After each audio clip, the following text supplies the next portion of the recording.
still love it every time that plays, man. I still love it.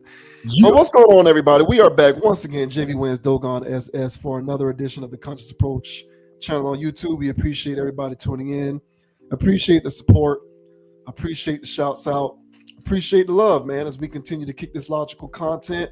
Before we get things kicked off, I want to start with my disclaimers, of course. First and foremost, want to announce once again, we are available wherever you receive your podcasts. So if you like to listen to podcasts on Apple Podcasts or on Spotify, or even if you get them by way of Amazon, all of these major podcast outlets, we are now available to stream there as well. So if you are hanging out in the car, or if you're at the gym, or in any sort of position where you'd rather listen to the audio version and not really in position to check us out on YouTube, hit us up there, man. Podcast, Apple, Spotify, Apple Podcasts, and Amazon. We certainly appreciate the support. We just want to be any and everywhere possible. So in advance, check us out there. We certainly appreciate you. Also, as always, if this is your first time catching wind of what we like to do here, this is how we roll. So definitely hit that subscribe button if you have not already done so that you can get the notification whenever new content is published to the channel. And if you appreciate or don't appreciate any of the commentary in any of these videos, leave a comment and let us know. We will always pay attention so long as it is constructive. That's right.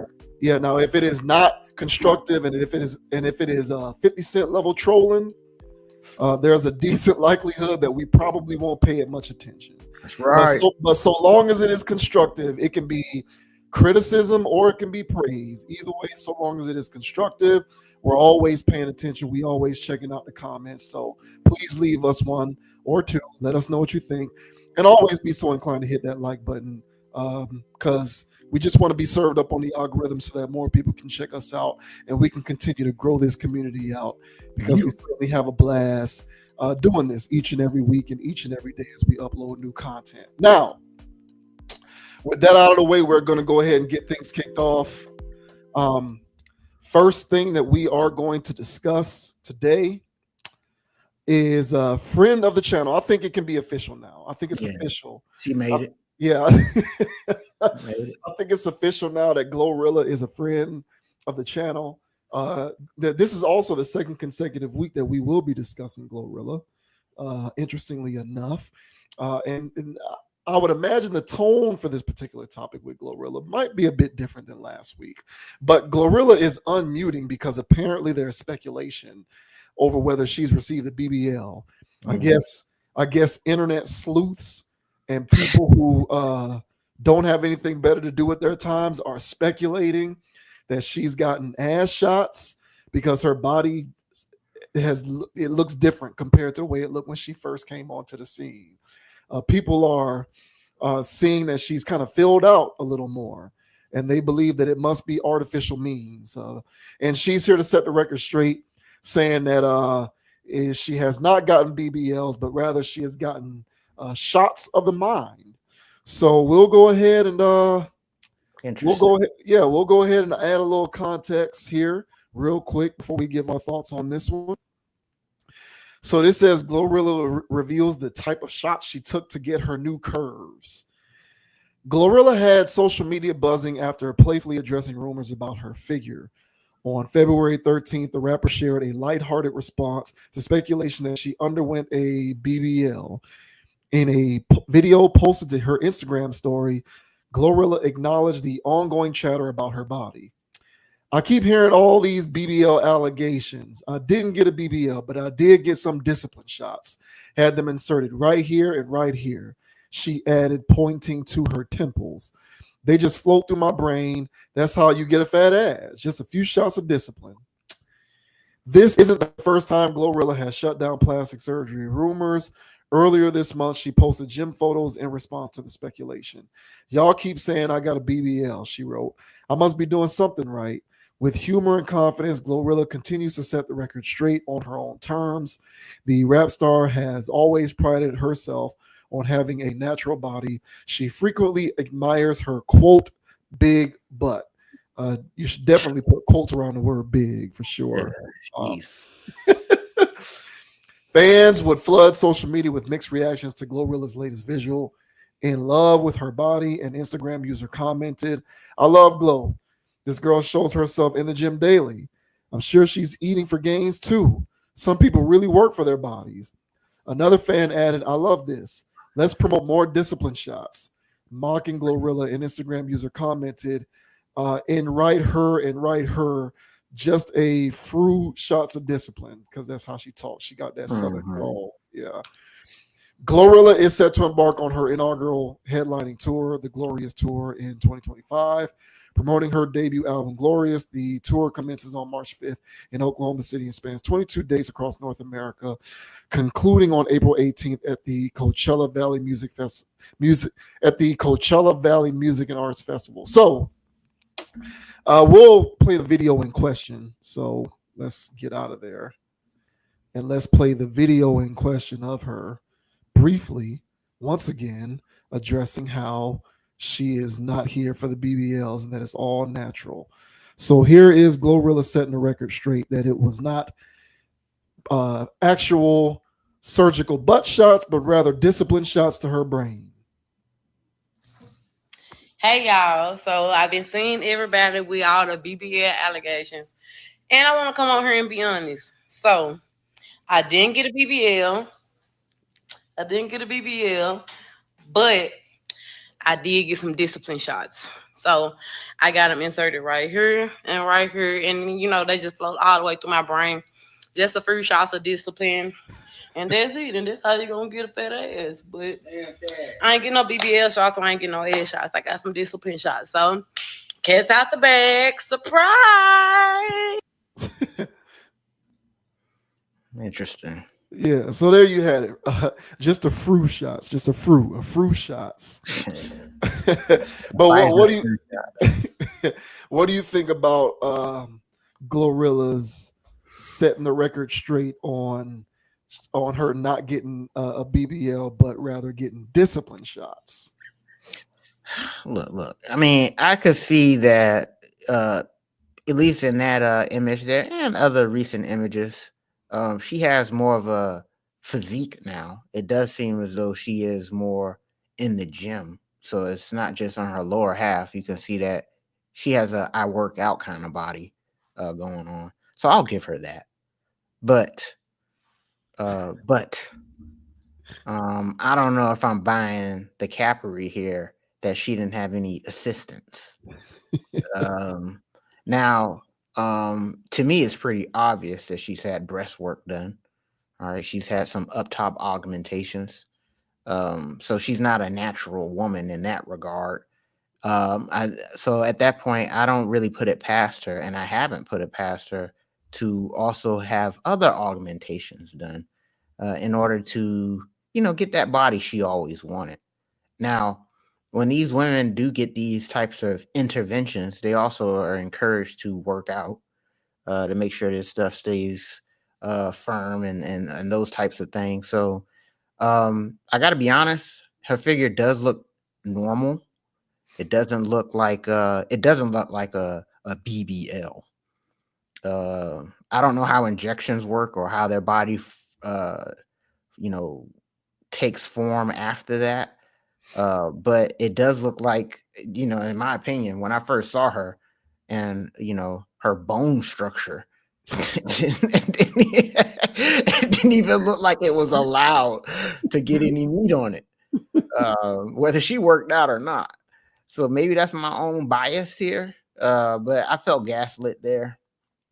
I'm not going to lie.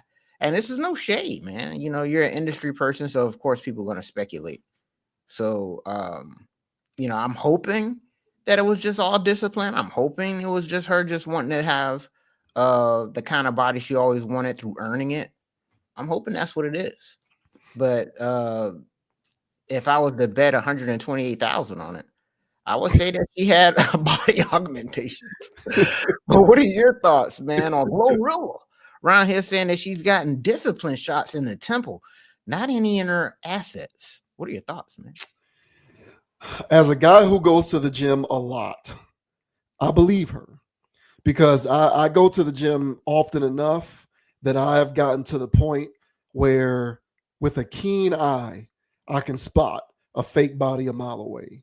And that's not because I'm an expert on BBLs. It's purely because I see so many of them that I can now tell the difference, which is a sad referendum on what these women are doing out here. So I don't say that boastfully. I'm just saying I see it so much that I can now tell the difference. So looking at her, I believe her. I don't think she was saying she hasn't gotten any work done. I think she was speaking specifically to the butt, work. Yeah. And so speaking specifically to the butt work, I do believe her. I believe her because the proportion of a BBL juxtaposed to a woman's body type is so glaringly, obviously out of place to me that you can always spot when there's been that kind of work done. Now, here's what I will say overall. In that, I believe I respect her, of course, because I'm not the biggest fan of BBLs. I've gone on record saying that I don't really like them because to me they just look awkward. I mean, I don't. I'm not. I just. This is just me personally. I know I'm not. I know that there's people who do favor that kind of look. I know that there's men and women both who favor that kind of look. I just so happen to not be one of them. I think that when you make your body look that disproportionate, there's something unattractive about it to me. I just don't like it. Especially women who are thin and then they do it. If they turn to the side, or even if you're looking at it from behind, to me it just looks cartoonish. It does. It looks very cartoonish, and the reason why I don't like it is because you could have approximated that with a little bit of discipline and hard work, which is what GloRilla alluded to. Now, I'm not saying that you have to be a gym rat and be in there 5 days a week, and I don't even know how often GloRilla goes, but the sentiment behind what she is saying, referring to discipline shots, I do believe that to be truthful. You really just need a decent regimen, a good nutrition plan, and a few days in the gym. And in about 6 months to a year, the body that you want, you'll be able to have, and it'll be 100% natural. But so many people are lazy and want to circumvent the system that a little bit of hard work and discipline is just too much to ask. And that to me is very unfortunate. And since we live in such a celebrity hero worship culture, that so many people who don't have the capacity to think for themselves are so inclined to lean on every word and action from some of these celebrities, people in her position, I can only hope that there may be one or two people out there, one or two women, one or two sisters even, who might be considering getting a fake butt, but they love GloRilla and they look up to her as a role model. Maybe they can hear what she's saying here and have a change of heart. Maybe second guess it and decide, you know what? I'm not going to do this BBL thing. Maybe all I need to do is get myself some discipline shots to the brain and just work for it a little bit in the gym. Because when you work for it naturally, it's more sustainable, it's more healthy, you eliminate the chances of long-term health ramifications, and it looks better. But for a lot of people, those benefits don't outweigh the drawback of having to wait and work for it. You'd rather get it now by circumventing the system and cheating to do it the artificial way, the more unattractive, less appealing way. So, my optimistic hope here is that some people who are on the fringes about electing to do this, but worship the ground that some of these celebrities walk on, can hear what people like her are saying or can hear what she's saying, have a change of heart, and decide to do it au natural. Because au natural never let anybody down. It has never disappointed. The only thing that is disappointing society these days is system circumvention and these fake, ridiculous circus-like bodies that these women have decided is the best thing for them. I mean, I agree with that. With the circus, abnormal, oblong, and bodies that these girls have been getting. Because my thing is I feel as though I don't know what they are thinking whenever they go to these people that put these tires or whatever kind of rubber into their body. I don't know if they're going. Yeah, I don't know what they're thinking. I don't know what they're looking at beforehand, or they see one of those girls that look like it just looks like something sagging back there. It's not proportionally matching her thighs. Like she goes, yeah, that's what I want. I don't know if it's the girls on the internet that they see. So it's confusing for why there's the women go out there and get that. Honestly, it's confusing why women get breast augmentations. For the life of me, I still can't understand that. If you got little B's or hell, even A's, man, live your life, man, do your thing. But all of this body augmentation stuff, I'm not a fan of any of it. So I don't know what kind of discipline she can use to enhance, a bust line. But this is why I'm talking. My whole overall premise when it comes to this type of stuff is, I'm trying to be holier than thou. It's just a sense of, well, this is why people is not putting it past you that you did do something, because you went and got your breast done. I'm pretty sure you got veneers, or you look made up. So part of your glowing up, GloRilla, is getting the body you always wanted, the this you always wanted, and the that you always wanted. So everybody saw those hips and thighs when you first came out. So it's different now. So we saw everything else get different. So why wouldn't this be any different? So, I'm glad she's coming out to try to clear the air. But for somebody to make that assumption, I don't think that's far-fetched at all.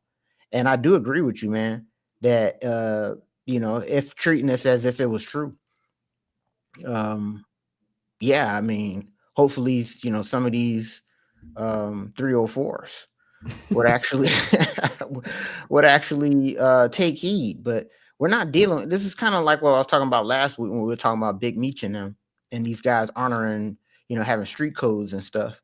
It's like, look, man, once you're dealing with a certain kind of mindset, telling them to stay solid and not take a shortcut, they missed that boat a couple stops ago.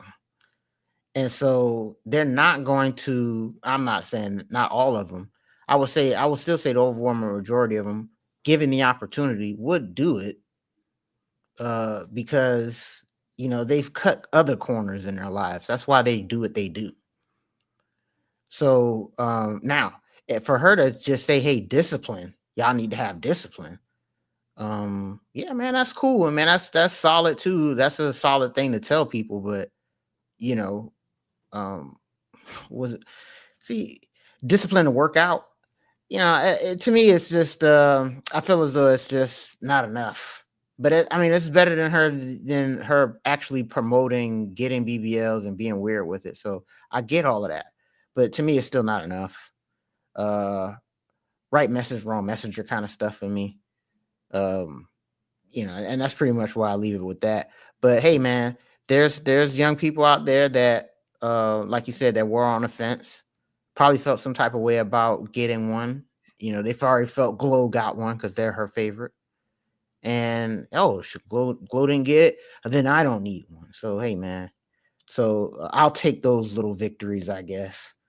But overall, though, I still think that we're dealing with an epidemic of social psychosis when it comes to having these cartoonish bodies. And last thing I'll say is because you'll hear these women say that, well, this is what the men want. No, it isn't. I don't know if these women are actually listening to men. Because if they're actually listening to us, we're saying we don't like it. And what kind of man wants that? Exactly. That's where I was gonna go, but go ahead. Yeah. What kind of man would want that? And would you want to date that guy, marry that man? Yes, they would. That's the psychosis. and that's that's sick. Mm-hmm. So for me, honestly, I don't know where their mind's at or what type of TV shows. Probably a little bit too much P-Valley. Probably a little bit too much Ghost Books 11. You know what I'm saying? Their lexicon, because they think that this is normal behavior, and it's not. So yeah, man. I guess shout out to Glow for this one. Keeping it solid. Don't gaslight me. I don't like being gaslit. I don't like being lied to. All right. Now, if it comes out that you did get some injections, you know what I'm saying? Whatever. But don't sit here and lie to me, dog. But I guess I'll take her word for it this time around. Because like I said, overall, you could tell you can't fake those arms. And you really can't fake those thighs either. Those look like our workout thighs. So I'll take her word for it this time around. So you get a pass this time, Glow. Yeah, I do believe her when it comes to the BBL part. Now it has been confirmed that she did have breast work done and veneers, so that's public knowledge. So I guess she's compartmentalizing it to strictly the butt work and saying be disciplined when it comes to getting a BBL. and honestly, I'm gonna take when it comes to this kind of subject, I'm just going to accept my victories as they come. You're not going to eradicate everything because social conditioning is what it is. But I do believe the most ridiculous, absurd form of any sort of artificial physical enhancement is the butt work, in my opinion. I think butt surgery makes a woman look more cartoonish than any other form of surgery. Well, it's how it's done. Nah, they do it the right way. It's the yield of it. It's how it makes you look.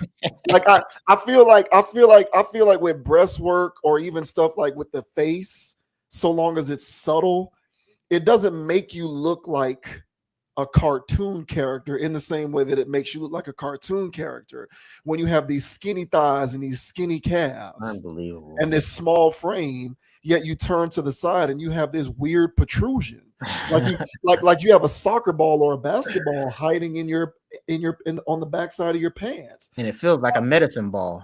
Yeah, I've just never been the biggest fan of it. So I'm going to take my victories as they come. And I do believe that people engage in celebrity hero worship. I think that these hip hop stars have more social cachet now than they ever have. And people listen to them more now than they ever have. And I think people impressionable enough who don't think for themselves enough, who might be on the fences with something like this, might be swayed in the other direction if they look up to her enough to be swayed by what she says. Does that make sense? Yeah. So that's where I'm going to take my small victories. But this to me is because you say, why do they get it? It's clearly to attract the attention of a certain kind of man, because it has nothing to do with men in general. Because as you said, I don't know personally any guys who prefer that. Like, right. I don't know any guys who prefer it, and I don't know any guys who would really okay, I'm gonna marry this woman with this BBL. Yeah, like I don't know any personally, but then again, I know regular dudes. So I don't associate with industry guys. I don't associate with rappers. I don't associate with basketball players and football players. My theory is most women want to be with those kind of guys. And they're looking on Instagram and they're all over the internet, and they're always looking at what the girls that those guys are with look like. And because they want to be with one of these guys, what they're going to do is emulate the look of the girls that those guys are with. And some of those girls might be natural with it in terms of how their bodies look, and they got the natural butt and all of that. Some of them might have BBLs. But to the uninitiated who want to be a part of that crowd, they're just saying, I need to approximate that look as best I can. And to the ones who don't necessarily have the body structure to get it naturally, they're going to cheat and circumvent the system because by any means necessary, they want to be initiated and they want to be all up in that crowd. I don't really know off the grid guys who prefer that look. I know off the grid guys who want to have a little fun with it for a day or two. Yeah. But I don't know off the grid non-industry guys who are like, give me that in terms of this is what I want my companion to look like. I don't know any, and I know a lot of people. So clearly it's not for every guy. To the women who say this is what the men like and this is what the men look like. What men are you talking about? Because clearly it's not every man. So it has to be the man that you are desiring. It has to be the man that you want. It has to be the men who operate in the circles that you're trying to infiltrate. And I think that's what largely informs their decision on doing this. Because what it can't, like, some of, like, the two rationales that I've heard the most have been, this is what men want, and I want to feel better about myself, so I'm going to go and get this look because I want to boost my self-esteem. I want to feel better about myself. Mm-hmm. And I feel like both of those rationales reach the same conclusion. The first one is just a little more direct. You're trying to get in, you're trying to become one of the initiated. You're trying to be one of those girls who gets hollered at either in person or on the internet by one of these basketball players or football players or hip hop guys. You want to be amongst the initiated in celebrity worship world. The second rationale is a little more indirect, but to me, it leads to the same destination. What is it that has informed you that your self-esteem would be improved if you went for that look? Like, if you answer those questions, eventually we arrive at the same destination, right? Like, who told you that? What aspect of your socialization or what part of your psychosis has informed you that this is the kind of look that will make you feel better about yourself? Who are you observing that informs you that if I look like this, I feel better about myself? Social media comments. Right, exactly. From people who are probably trying to be initiated themselves. Yeah, or people who are already initiated themselves. Or a man who got, OnlyFans subscriptions. Right. Yeah. Those guys. Yeah, I put them all in the same boat. I put them all in the same category because those guys are not off the grid. Right. When you got your OnlyFans and you indulge in all of this hey, man. When you indulge in all of this pornography and this adult content, you're very much on the grid in the same way that celebrity dudes are on the grid because you fancy the same looking women. Mm-hmm. So if a woman who's uninitiated wants to be a part of the initiated crowd, her pathway to get there is something like this, because she's sort of superimposing her likeness onto the likeness of those who are already a part of that crowd. And she's saying, I can be amongst that. I can be in that room. I can be dating those guys if I look like that myself. Mm-hmm. And then they decide to cheat their way through it because they don't want to do it the normal way. They don't want to do it the natural way. They don't want to do it the way that invokes a little bit of hard work and a little bit of discipline and discretion. But that's what I think it is. I think it's all about what they desire in terms of the crowds that they want to roll in, the social circles, and the men they want to be with. Not because those are the best men for them necessarily, but because their socialization has informed them that those are the most desirable men. And if the most desirable men go after that look, I need to emulate that myself. So whether the rationale is self-esteem or whether the rationale is self-esteem or whether the rationale is direct, I want to be in that room, the destination is the same. Mm-hmm. And I really do feel like this self-esteem logic is just coded language for what the other logic is saying directly. But to me, it's all the same. So that's where I think a lot of it is coming from. People just living on the grid and wanting to be on the grid and thinking that that's the best thing for them. And so, GloRilla is very much herself on the grid. But, maybe a little bit of compartmentalization is what's needed here. Despite the fact that she's on the grid, she's saying I relented on the butt surgery aspect of it. And maybe some other impressionable minds can walk away with that. Maybe indulge in some of these other things, but leave the butt surgeries alone, lest you want to walk around looking like a cartoon character. Yeah, and those things are just wildly unhealthy. The breast augmentations aren't healthy either, but I'm hearing a lot more stuff about BBLs backfiring than breast implants. So, and the veneers, man, if you get them done by a veneer tech, you're in bad shape, but I'm pretty sure she's gotten, a quality veneer. So, yeah, man, these people are going to do what they do. People are going to augment. People going to do stuff with their nose. People going to do stuff with their complexion. People going to do stuff out here, man. and because they hell bent on it. You know, I've known people personally that were really saving up money to get things done to their body. You know, and you know, as much as you try to get in their ear to go, hey man, keep it natural, keep it natural. If they ever came across that 10 racks, you know what I'm saying, they was gonna be under a knife.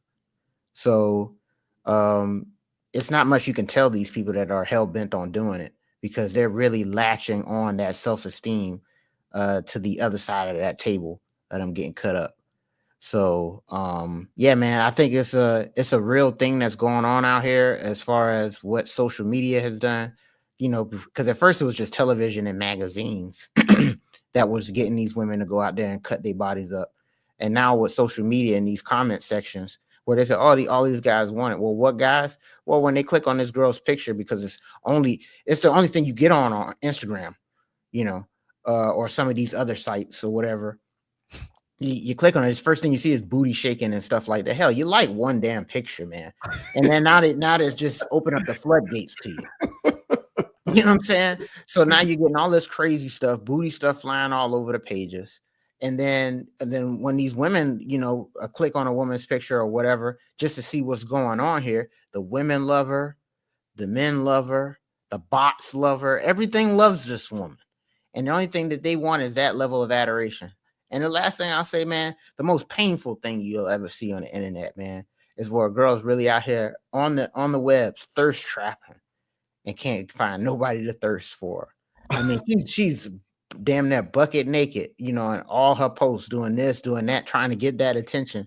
You know what I'm saying? Body really not that bad. She just out here thirst trapping and nobody's going for it. You know, and those are, you know, for those types of women, man, you know, you go, well, what's really going on there, man? You know, you feel bad for those people, but it's happening.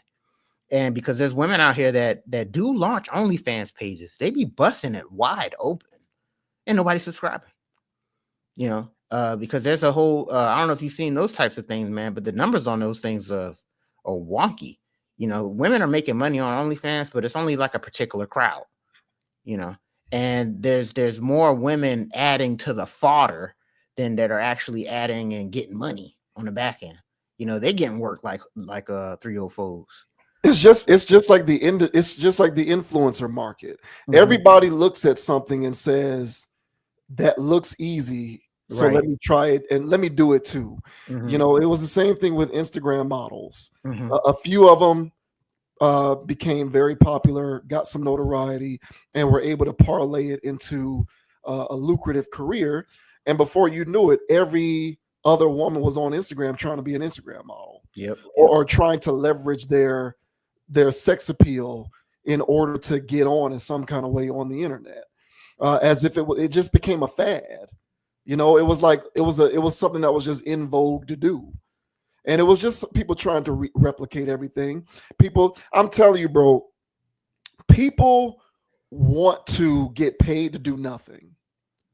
And people really do look at the internet and look at some of these various avenues online as their way to figure out how to earn money by doing nothing. Mm-hmm. I don't give a damn what anybody says. Instagram models weren't doing anything but being pretty on the internet. So they became successful, quote unquote, by doing nothing. And what I think a lot of women were looking at was, how can I replicate that? Mm-hmm. I can be just as pretty as her. Yeah. I can have just as nice a body as her. So let me try to replicate that so that I can get off the hamster wheel and be paid to do nothing other than be pretty. Mm-hmm. And it's the same thing with OnlyFans. Is these pocket universes, these multiverses, both in person and online. It's just people trying to infiltrate and circumvent the system so that they can be paid to do nothing. Mm-hmm. And there's always going to be a small percentage of those who can parlay it successfully. Most people are not going to succeed at that same level, because if it truly were that easy, everybody would be doing it and everybody would be making the money and we'd all be out here free. There'd be no more working class people, because everybody could just hop on the internet and be a fake gym influencer or a fake trainer or be a fake OnlyFans person or be a fake Instagram model and get your money. Mm-hmm. But yeah, people try to replicate. People are very eager to to replicate all of these various fads, because for them it's a means to be able to escape the rigmarole. They want to be able to be paid to do nothing. And if you're talking social media and the rest of these visual mediums, women have the quickest pathway for that, because visual mediums lend themselves to women being able to leverage them more effectively than anybody else. So Instagram, TikTok, all of these things, women are hopping on them left and right because they're saying I can be cute too.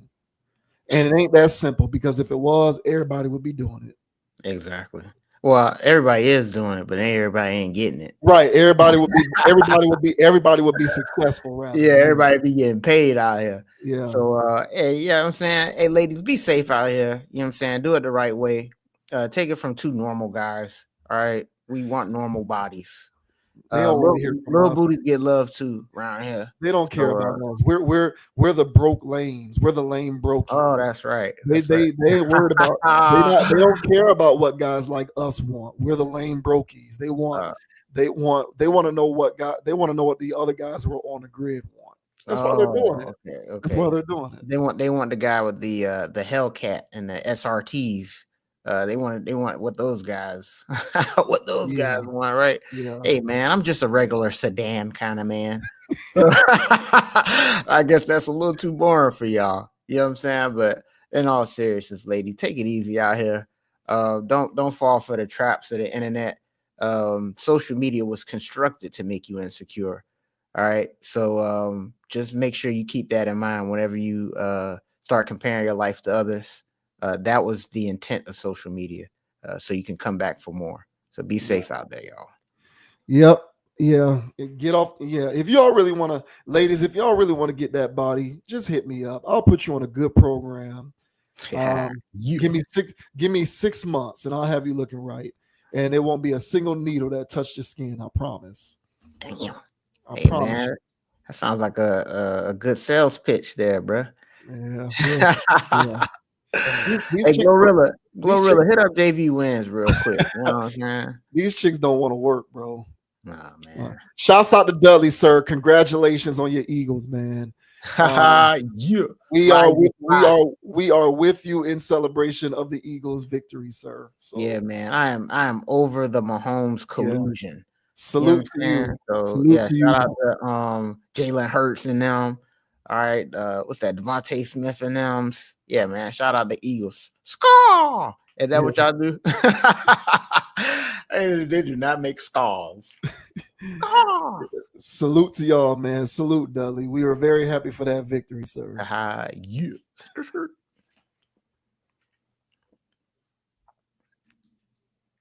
And now we are going to discuss Stephen A. Smith, who is he is making it known that he would never run for president because he is not qualified.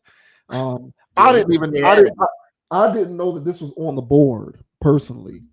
I didn't know that this was on the board, but apparently it was on the board that there was speculation as to the validity of Stephen A. Smith as a viable candidate for president. So he's saying that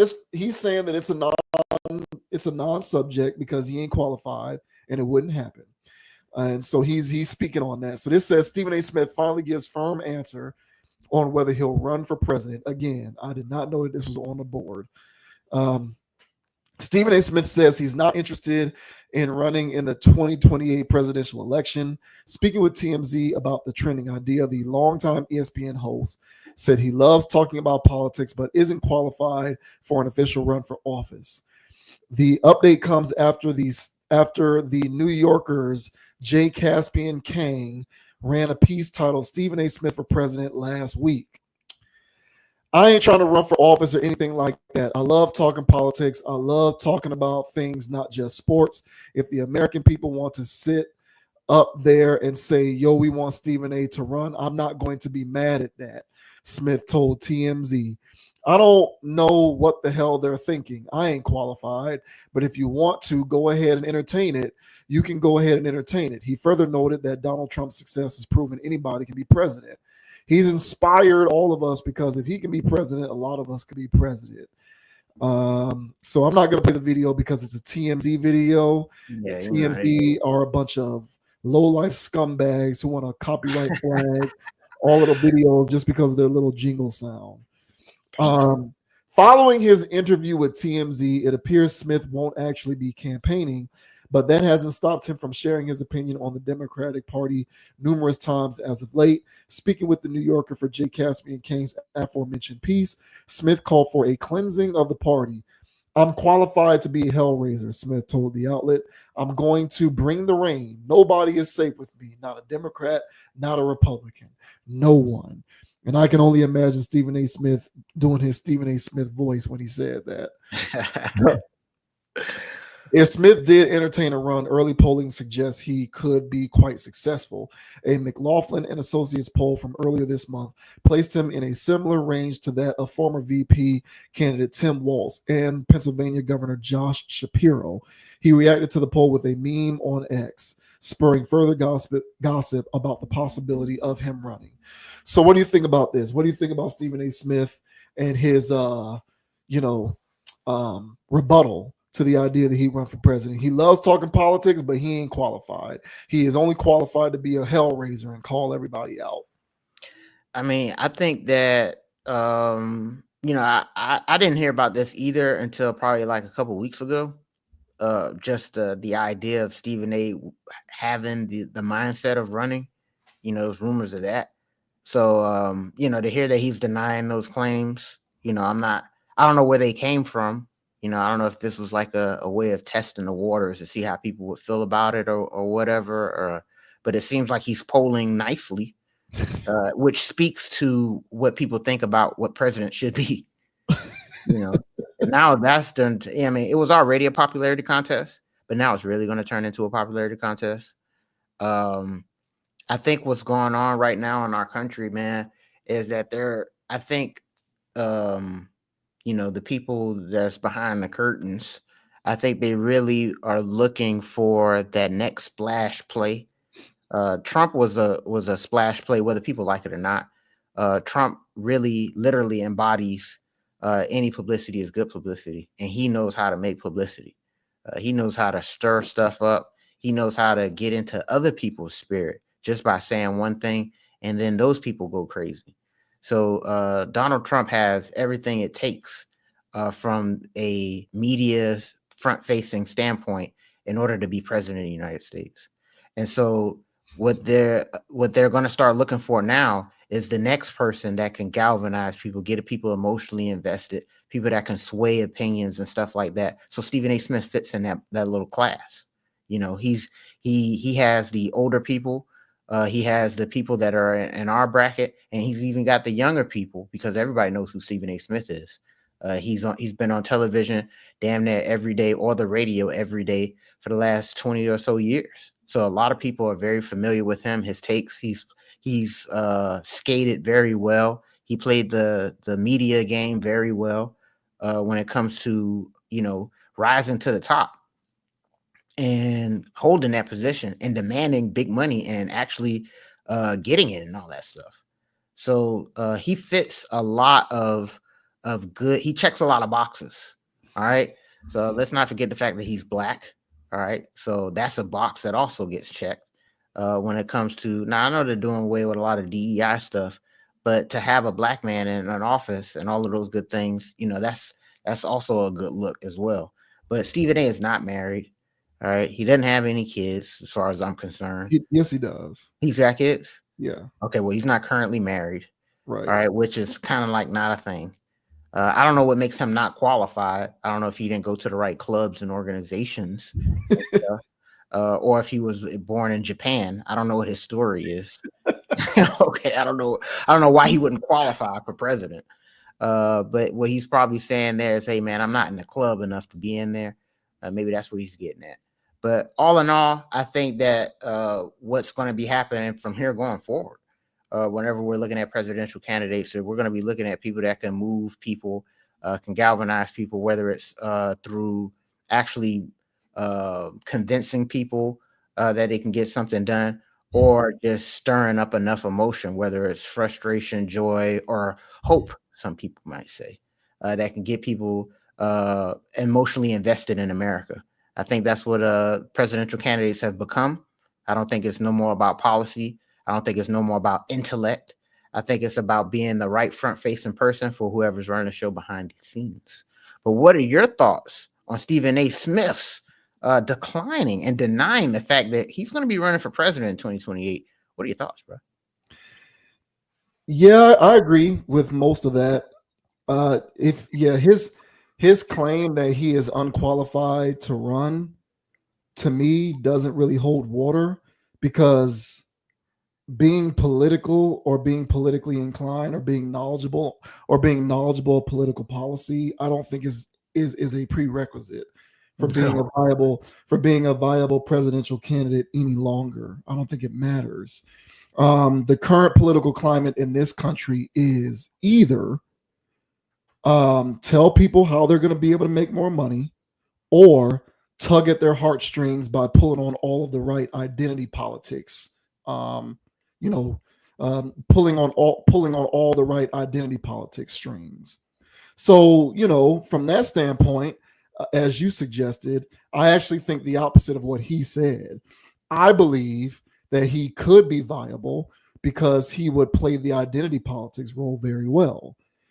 People are going to latch on to him, not because he knows what's best for his constituency or his community, but because people feel good about what he symbolizes.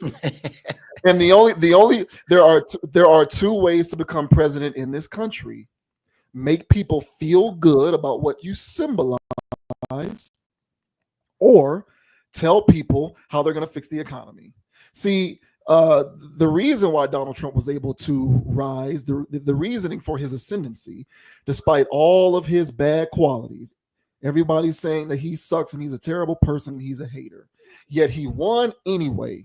And the reason why he won anyway is because everyday people in this country, not the political elites, not the ideologues, not all of these left-wing ivory tower smart people who went to all of these, not all of these left-leaning liberal democratic voting smart people who went to the Ivy League colleges and universities and know better than everybody else.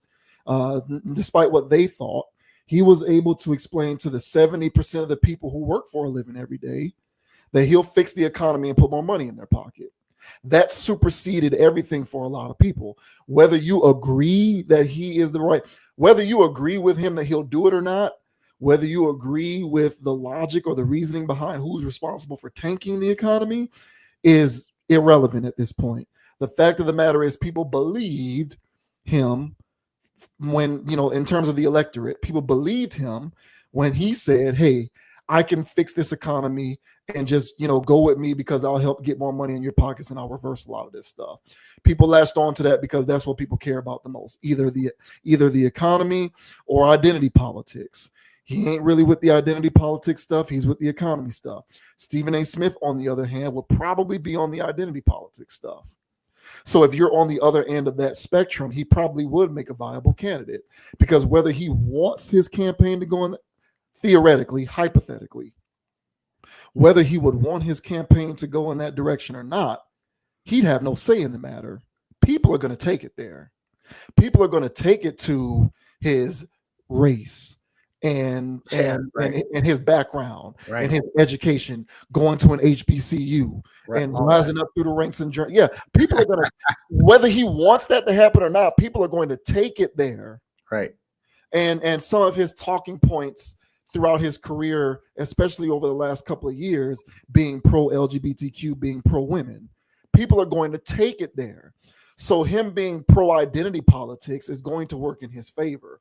So I merely bring all of that up to say that, even though he's right, he isn't qualified politically, but who is? That is no longer a prereq. It's not. Policy is no longer a prereq. Either tug at people's heartstrings in terms of identity politics, or show them or explain to them how you can make them more money. If you can effectively communicate either of those two things, you can be viable. And my guess is he'd be able to do the one on the left quite viably. So I wouldn't summarily dismiss the notion that he would be viable, because whether he's politically inclined or not, in my opinion, is irrelevant. And I don't say that because that's the right way to be. I say that facetiously because it's the wrong way to be, but it is where we are nevertheless. Yeah, and I hear that, man, and I don't buy this though in a sense that he's actually that he would actually do it. So I agree with him on that front. But I do know that he did want to get in the political arena to make a shift from sports into politics. And I did know he wanted to do that. I also think he wanted to have, at least that's what I'm hearing, rumors about Stephen A. is that he also wanted to get into like late night talk. So whether he's either actually talking about politics or have a late night show, I think what he's trying to do is leverage his future away from just talking about LeBron James every day. Yeah, I think what he tries to do is test the waters. Yeah. So whenever he does any sort of new venture, he's dipping his toe in a new pool and just testing the temperature. And if there's a good response to it, then he explores it further. I agree for sure. And I think that he would serve well in the political arena, just talking on it, just being a talking head, just bring that sports debating stuff to the political arena, which they already do their level of debates anyway, but it's boring as hell. And it's not like Stephen A is, the greatest thing since sliced bread when it comes to sports analysis, but he knows what the hell he's doing, and he knows how to get up under your skin, and he knows how to, make you watch his stuff. Not me, but clearly the ratings. Yeah, the ratings are what they are because people are interested in what Stephen A. Smith has to say. And I ain't gonna lie, some of his little clip farming that he finds his way doing, it finds its way on our platform because he knows how to get under people's skin. He knows how to say something that make people want to talk about it later. So in the realm of politics, I think he'll do just fine in there as well. And I do think he needs to get off of sports. So sports is, I don't know, man. The NFL is still NFLing, but sports as a whole is dying off. And I feel like these sports networks are finding new ways to talk about, deal with sports. And I think they do want to get away from these dinosaurs that's pulling in so much money. So, I think it'd be best for Stephen A to find a new lane. I wouldn't mind seeing him talk about politics a little bit more. Because he actually, I don't know how much you have paid attention to his actual, like his YouTube show, but he does a fair amount of politics on his show. Yeah, and this past election, man, he was getting busy with it. He was saying a lot of stuff, and I think that was him testing the waters, trying to venture out. I'm more than just somebody that I'm more than a Skip Bayless. All right, I can talk about other things, and he did well. Still a gas bag, but he was still gas bagging in a interesting way. I still wanted to hear his goofy takes. So I think he'll do good over there and just political talking head thing, not so much as an actual politician. So we'll see what's going on. When you're dealing with TMZ, these impromptu interviews, I don't know how that go, but I don't know if he called them in or. You never know with these things, bro, with these celebrity people and stuff. But I think this is not him campaigning to be a president. I think this is him campaigning to be in a new talking role, as I'm going to be talking about politics now. Because if I'm sitting here doing it, I'm going to be talking about, I'm not going to like it. I'm going to be hold the Democrats and Republicans feet to the fire. I'm going to hold them responsible. This was this ad. This was this ad. I love the brother. I really sincerely love the brother. Donald Trump, I love it. I love everything he does. But at the same time, I got to be honest. All that stuff. Yeah, man. He'll do good at that, man. He'll keep people engaged. I'll tell you that, man. Yeah. No, I do think that he's trying to experiment with how he's going to, become more of a media personality overall, as opposed to just being somebody who exists within the context of sports. I definitely do think that he's looking into how he can branch out. I wouldn't be shocked if 5-10 years from now, if Stephen A. Smith is hosting one of those like, you know, shows like the Tonight Show or something, you know, like the show, like what's those guys' names? The Tonight Show, the shows that are on the late night talk shows that's on those networks, like Letterman and all of that. Yeah. I don't think Kimmel.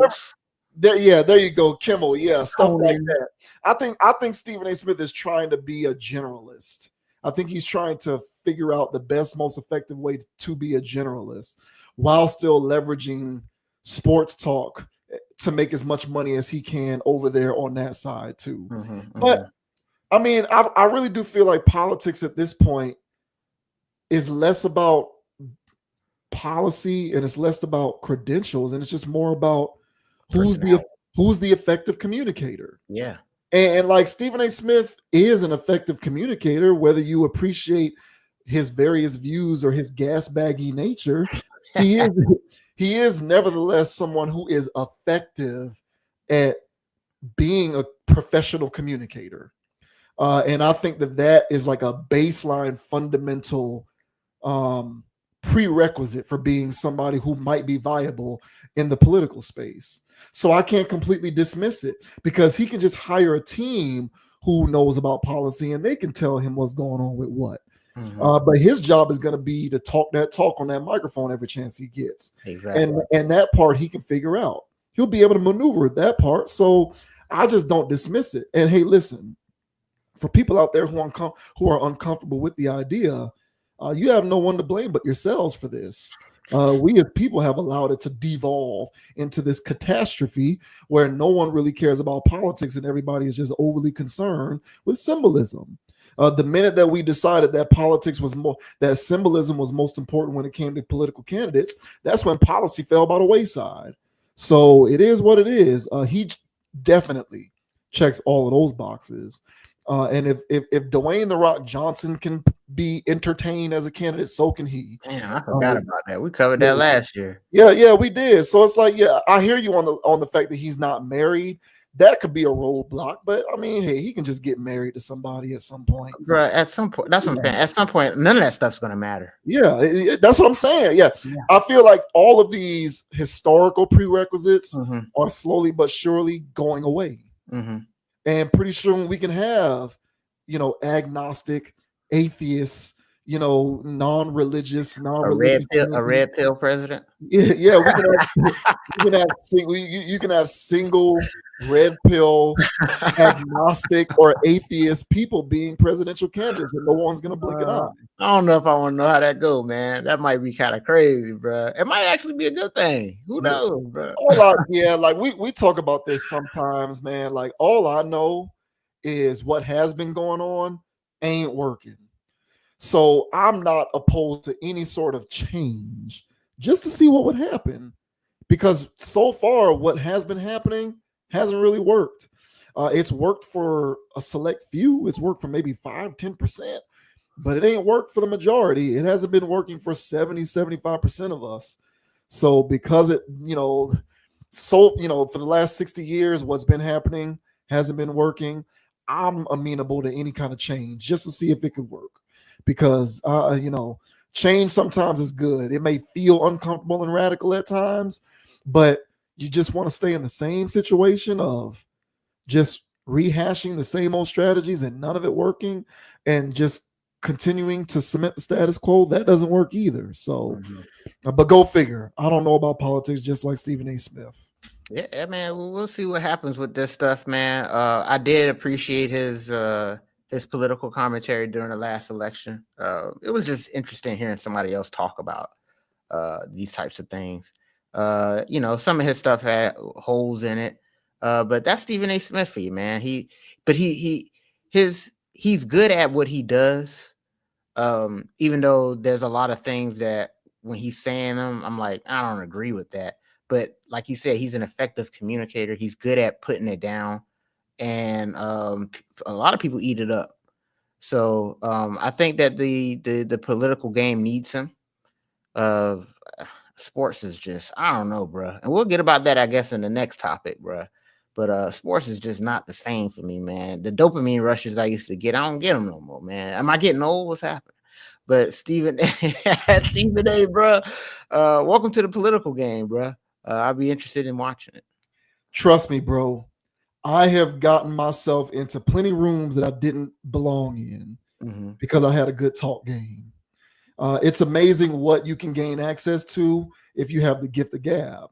So he has the gift of gab that can get you into a lot of rooms that you otherwise wouldn't be able to get into. We've touched on that on this channel before in various other topics, but good social skills is a very powerful tool to have. And it's not a skill that everyone has. It isn't. Not everyone has good social skills. And if you are an effective communicator and you have good social skills, it's pretty amazing. It's pretty remarkable what can happen. Yeah, 100. So, I guess Stephen A. Smith, not in 2028, but maybe 2032. Hey. No, we'll see. Hey, would y'all vote for Stephen A. Smith if he became president? I know I wouldn't. But would y'all vote for Stephen A? Let me know down in the comment section. I'd be interested. Well, you don't vote. So well, that's what I'm saying. That's why I wouldn't vote for it. Because at that point, he'll be officially compromised in my book. So I wouldn't be voting for him. But hey, that's not, I'm not left or right. I'm not who to who, you know what I'm saying? But if there's people out there that do vote, man, let me know if Stephen A. Because I remember a couple years ago, man, when we was talking about Kanye, you know what I'm saying? I said I would have voted for Kanye. I don't think I would do that anymore. I wouldn't vote for Kanye no more. A couple years ago, I was just joking around and said, hell yeah, I'll do that. It'd be the craziest thing ever. I think it would literally be the craziest thing ever if Kanye won. So I don't think anybody should be president. But Stephen A, would y'all vote for it? Let him know. I'd love to hear that. Yeah. Interesting to see what people got to say about that one.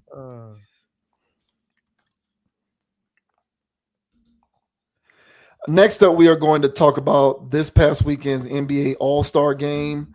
There's a lot of reactions coming out of the All-Star weekend. They changed the format of the game to try and spice things up.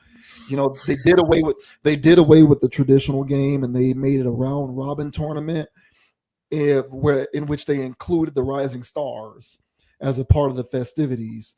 So there were, a total of 3 teams that played.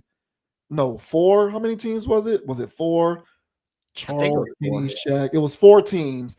4 teams competed on Sunday. The Rising Stars, and then 3 teams drafted by Shaq, Candace Parker, and Charles Barkley. Or no, because Kenny Smith had a team too. Yeah, so it was Kenny, Charles, Shaq. Candace Parker had the Rising Stars team. That's what it is. Okay. That's what I'm messing up. Yeah. So yeah, it was 4 teams because Candace Parker's team was the Rising Stars team. Hey, man, that's how dumb this is. We got to sit here and try to do math on it. Yeah.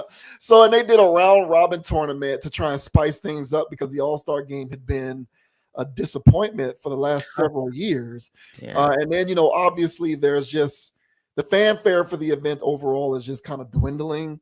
The Saturday events are kind of dwindling, so they tried to spice things up there too. And, the 3-point and the dunk contest and all of that good stuff. But people are kind of giving their grades for how things went. And some people are saying it is what it is. Some people are saying it was great. And some people are, of course, trashing it, saying that it sucked. But, all relevant links, of course, that we use for this video will be in the description of this video once we publish it.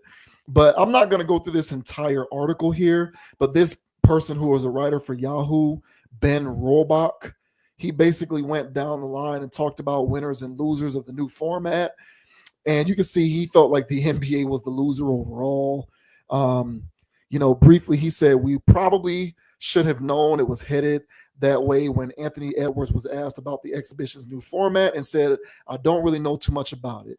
He did not participate in the 14 tournament, talking about Anthony Edwards, nor did LeBron, neither allowed the league time to field a replacement. Draymond Green was doing commentary for TNT, and some of his comments were, it's just who can run faster, who can hit more threes. It's no substance. Green said on Saturday of the sport that has paid him in excess of $250 million over the life of his career. I think it's very boring. So that's Draymond talking about how boring it is. He said that it was ridiculous. He said that it sucked. He said on a scale of 1 to 10, he felt like it sucked. He hated the format. He felt like it did a disservice to everybody who was actually voted on as an all-star. So yeah, just a lot of talk about how the NBA just kind of really, wet the bed again. He said that the winner in this situation was the G League, largely because the winner of the dunk contest was a G Leaguer, Matt McClung, who has now won this event 3 years in a row.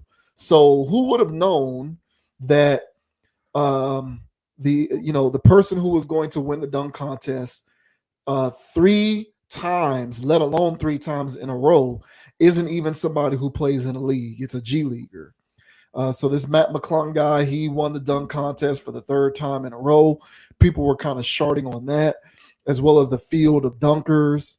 This guy also said that Oakland was the loser for various reasons, and so just all across the board, he felt like the dunk contest was very anticlimactic. While Matt McClung's leap over Ikea might have represented the single greatest dunk in the contest history, and while Castle's behind the back windmill 360 made the competition close, the event was again a dud. It needs star power. There is no question about that. It cannot be understated how quiet Chase Center was, as Bazelis and Jackson repeatedly missed dunks that some legitimate star may have made look easy. Sure, in the aftermath of McClung's 3rd straight victory, John Morant, who was watching from home, and Giannis, who was sitting courtside, threatened to enter the dunk contest next year. So here's John Morant saying he might enter, and then Giannis, quote tweeting it by saying if he gets into it, if Ja gets into it, that Giannis will get it too. We'll get into it too. You can take that for whatever it's worth. Yeah, and then this guy said the 3-point contest was a winner. In my opinion, the 3-point contest has become the best event in the whole weekend. In my opinion, I agree.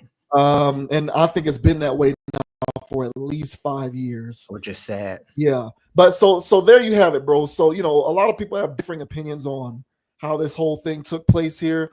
What do you make of the All-Star game, bro? And do you think there's a fix of it, and if so, what?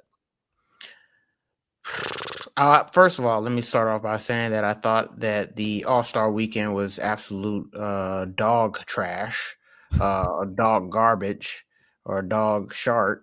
All right. It was just absolutely the worst thing. It's progressively getting worse. I saw, because I didn't actively watch it because they're not gonna get any of that support. But I guess if I watch YouTube clips, they're getting some type of metric report. But I still looked up the thing because I'm not gonna sit there and waste my hours. I got better things to do. I remember Saturdays, bro. Saturdays used to be everything for me, bro. The dunk contest was everything. And now, bro, it's like, oh snap, it's All-Star weekend.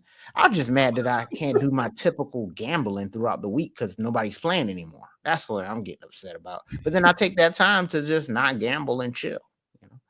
So I'm not watching it like I used to, and I don't think a lot of other people that were in our cohort and older are appreciating this new generation of garbage that's going on right now. From the level of effort of the players to the color of the court to these ridiculous formats that they're doing right now to try to get these players to do their jobs.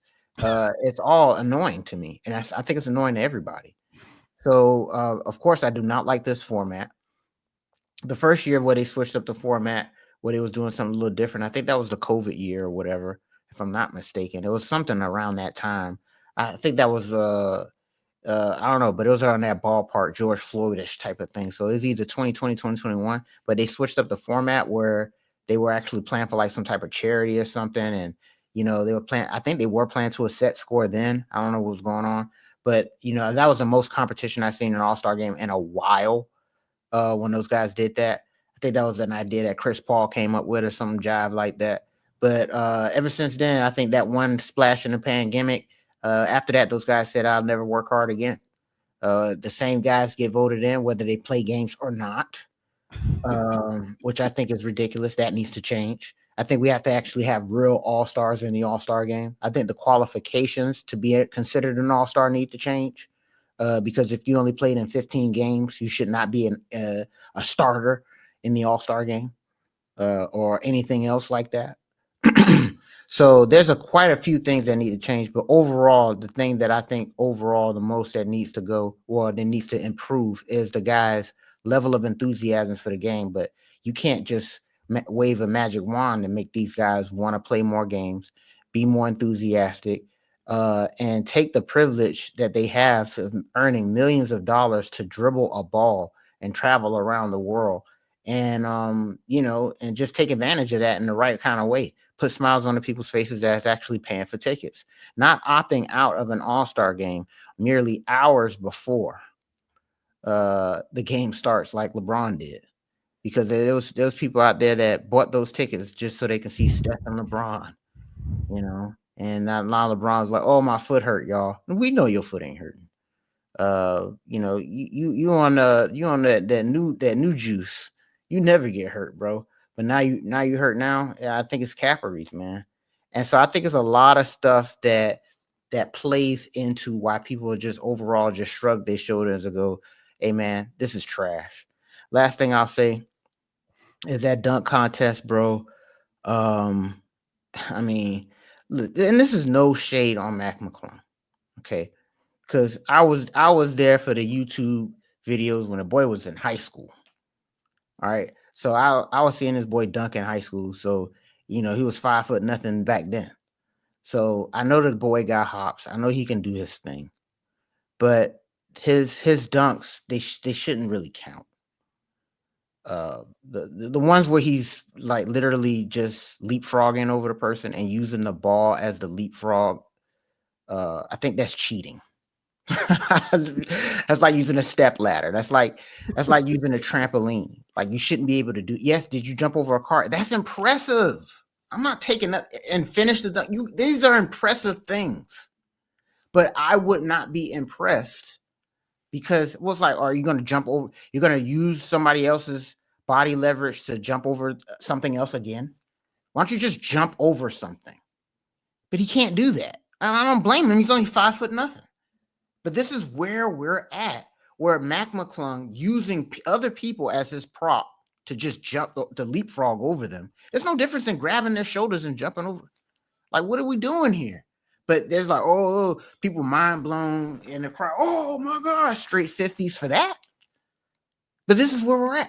What do you? If that wasn't a 50, who's going to get a 50? So yeah, I agree, man. I feel like the Stars not wanting to participate in the dunk contest.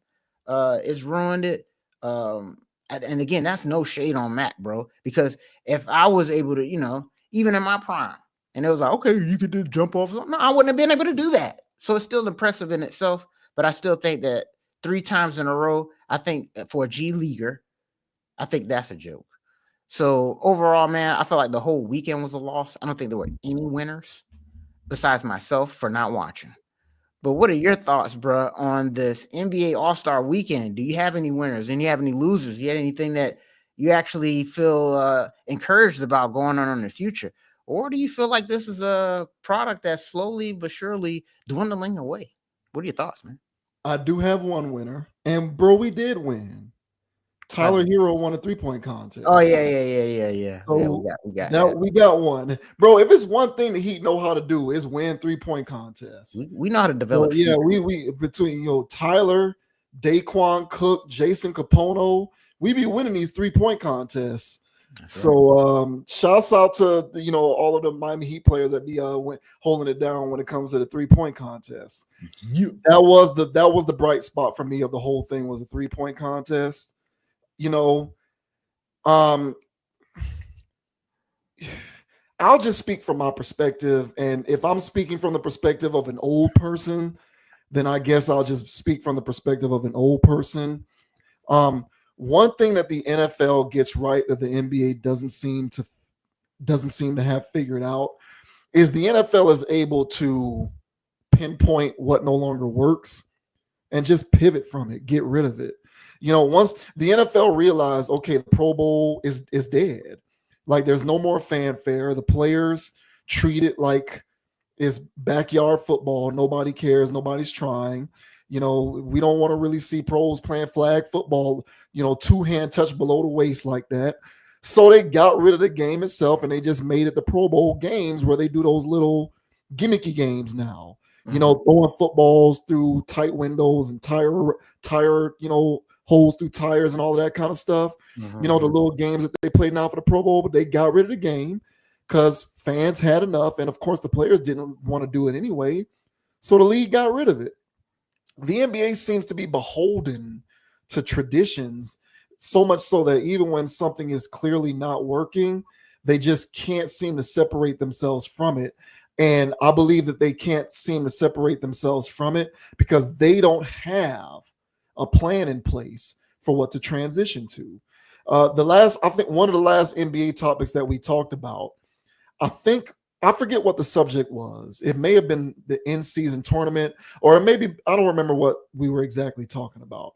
But you talked about how one of the criticisms that you have of Adam Silver is his propensity for being reactionary instead of being proactive with implementing innovations for the NBA. So it's always something that the NBA does in reaction to people complaining or the media complaining or players behaving in a certain kind of way, as opposed to being able to foresee something coming down the road and developing a concise plan to be able to kind of figure it out and pivot so that once the pivot is needed, you can make the pivot and without it seeming like you're doing this a minute, too late, essentially. And I do think that that's the NBA's problem. And I do think that that's what's happening with the All-Star game. I think that they know something needs to change, but they don't know what to change it to. They need to. This is going to sound crazy and radical, but the NBA needs to hire NFL people to help them figure out the right way to foresee changes in the future and then come up with plans to pivot to account for those changes so that you're not having to do stuff on the fly. Because this whole round robin tournament was something that they came up with on the fly to entice players to care more, and that brings me to what I think is what I believe is the central issue with the NBA right now is caring. Unfortunately, the NBA's core issue is something that I don't know if you can fix. I don't know how you make people care. This is my central issue with this is why I am suspicious of DEI's effectiveness, because you can't legislate desire. You can't create rules to make someone care. Like caring is like an intrinsic quality that is it's sort of baked into the soul of a person. Like people like Jordan and Kobe cared. So it's an unspoken thing. It really isn't. It's an intrinsic quality. And what I think is going on now with current generations and future generations of NBA players is because the direction that the league has gone to, the caring, the intrinsic caring of players has been removed from them. Like they show up in the NBA basically looking at the league as a job. They look at it as I show up and I punch in, I'll work out and I'll do my thing, and maybe I'll work out during the off season, but don't ask me to care about fans. Don't ask me to care about the sensibilities of fans. Don't ask me to factor that into my approach to playing games, because I'm giving you what I want to give you. You should be thankful enough for that. Like a lot of these guys' mentality is, if you get 60, 65 games out of me, be thankful for that, because I don't even have to give you that.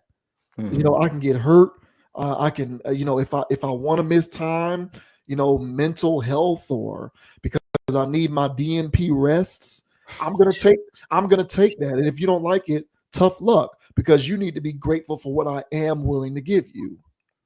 Whereas I believe in previous generations, players really did feel as though being in the league was a privilege.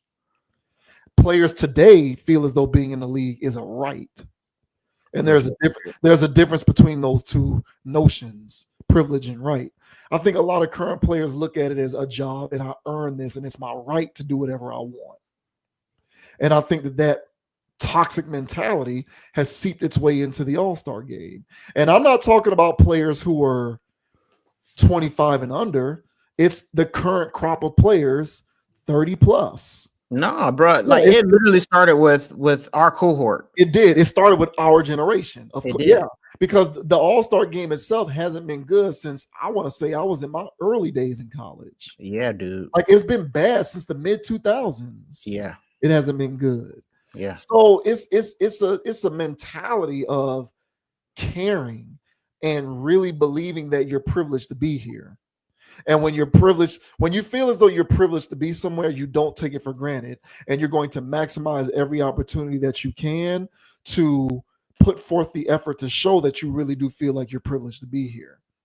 And I feel like players now feel like it's a right and not a privilege. And I don't know how you fix that. I don't know. I don't care how many in-season tournaments.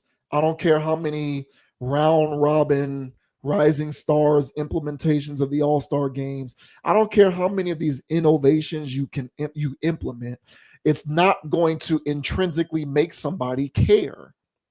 Because if you are somebody who intrinsically cares, you cared before they did all this in the first place.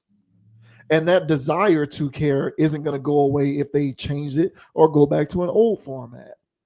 So the league has its work cut out for them because I don't know too much about baseball or hockey, but I do know that when it comes to the NFL and college football, they don't have to deal with this existential crisis of speculating whether their players care or not.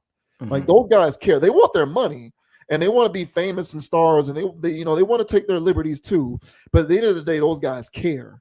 Mm-hmm. And when you have that element of caring, it raises the stakes and it shows people who are the paying customer that their appreciation is worth providing to the game. And the NFL is, the league right now, the NBA is dealing with this existential threat of players not caring. And I don't really know how you fix that. Yeah, and I hear you, bro. I think what needs to happen is, sorry if I sound like a slave owner, but no more guaranteed contracts. There needs to, in the next CBA negotiations, that has to be something that the NBA is just not going to. They're not going to bend on that. So everybody that did have their guaranteed contracts, y'all going to get grandfathered in. But every contract from this point going forward is not guaranteed. And because the reason why I was so hell bent on these guys getting guaranteed money is for when they have like career-ending injuries or something crazy. So I would have that be one of the stipulations. Hopefully you don't get Ben Simmons. Where they're like, oh, I can't perform. And it's just like, nah, man, you can't perform. No, I can't do it. And so give me my 55 million, whatever it is. But I would say if it's a career-ending injury, then that's when you got everything that you were going to make, or possible to make, then you got that, because that was my only thing. Like, hey, man, what if the guy XYZ happened? What if he blew a knee back when knee injuries was the worst? It's still bad, but it's not career ending anymore per se, but it was like, hey man, this guy blew his knee out, and now the organization's dunking on him. Now he ain't got no, this guy would have made X amount of $1 million over the next few years or whatever, but now he can't. So in situations like that, I feel like, it should be something written in these contracts or whatever, however it works, where these guys are still taken care of after that. So if you still had 3 years left on your contract, you're going to get that, but after those 3 years, bro, you're screwed. But that's better than back in the days where, oh, you're screwed now. Yeah. So, so guaranteed contracts, no more of that.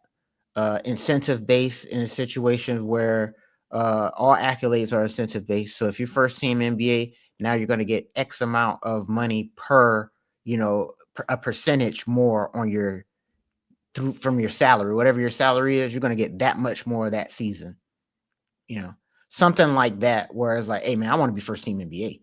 Well, in order to be first team NBA, you're going to have to play X amount of games, and you're going to have to blah, blah, blah, blah. And then, you qualify for that and then whatever. But here's, let me ask you this though, because I believe that it's bigger.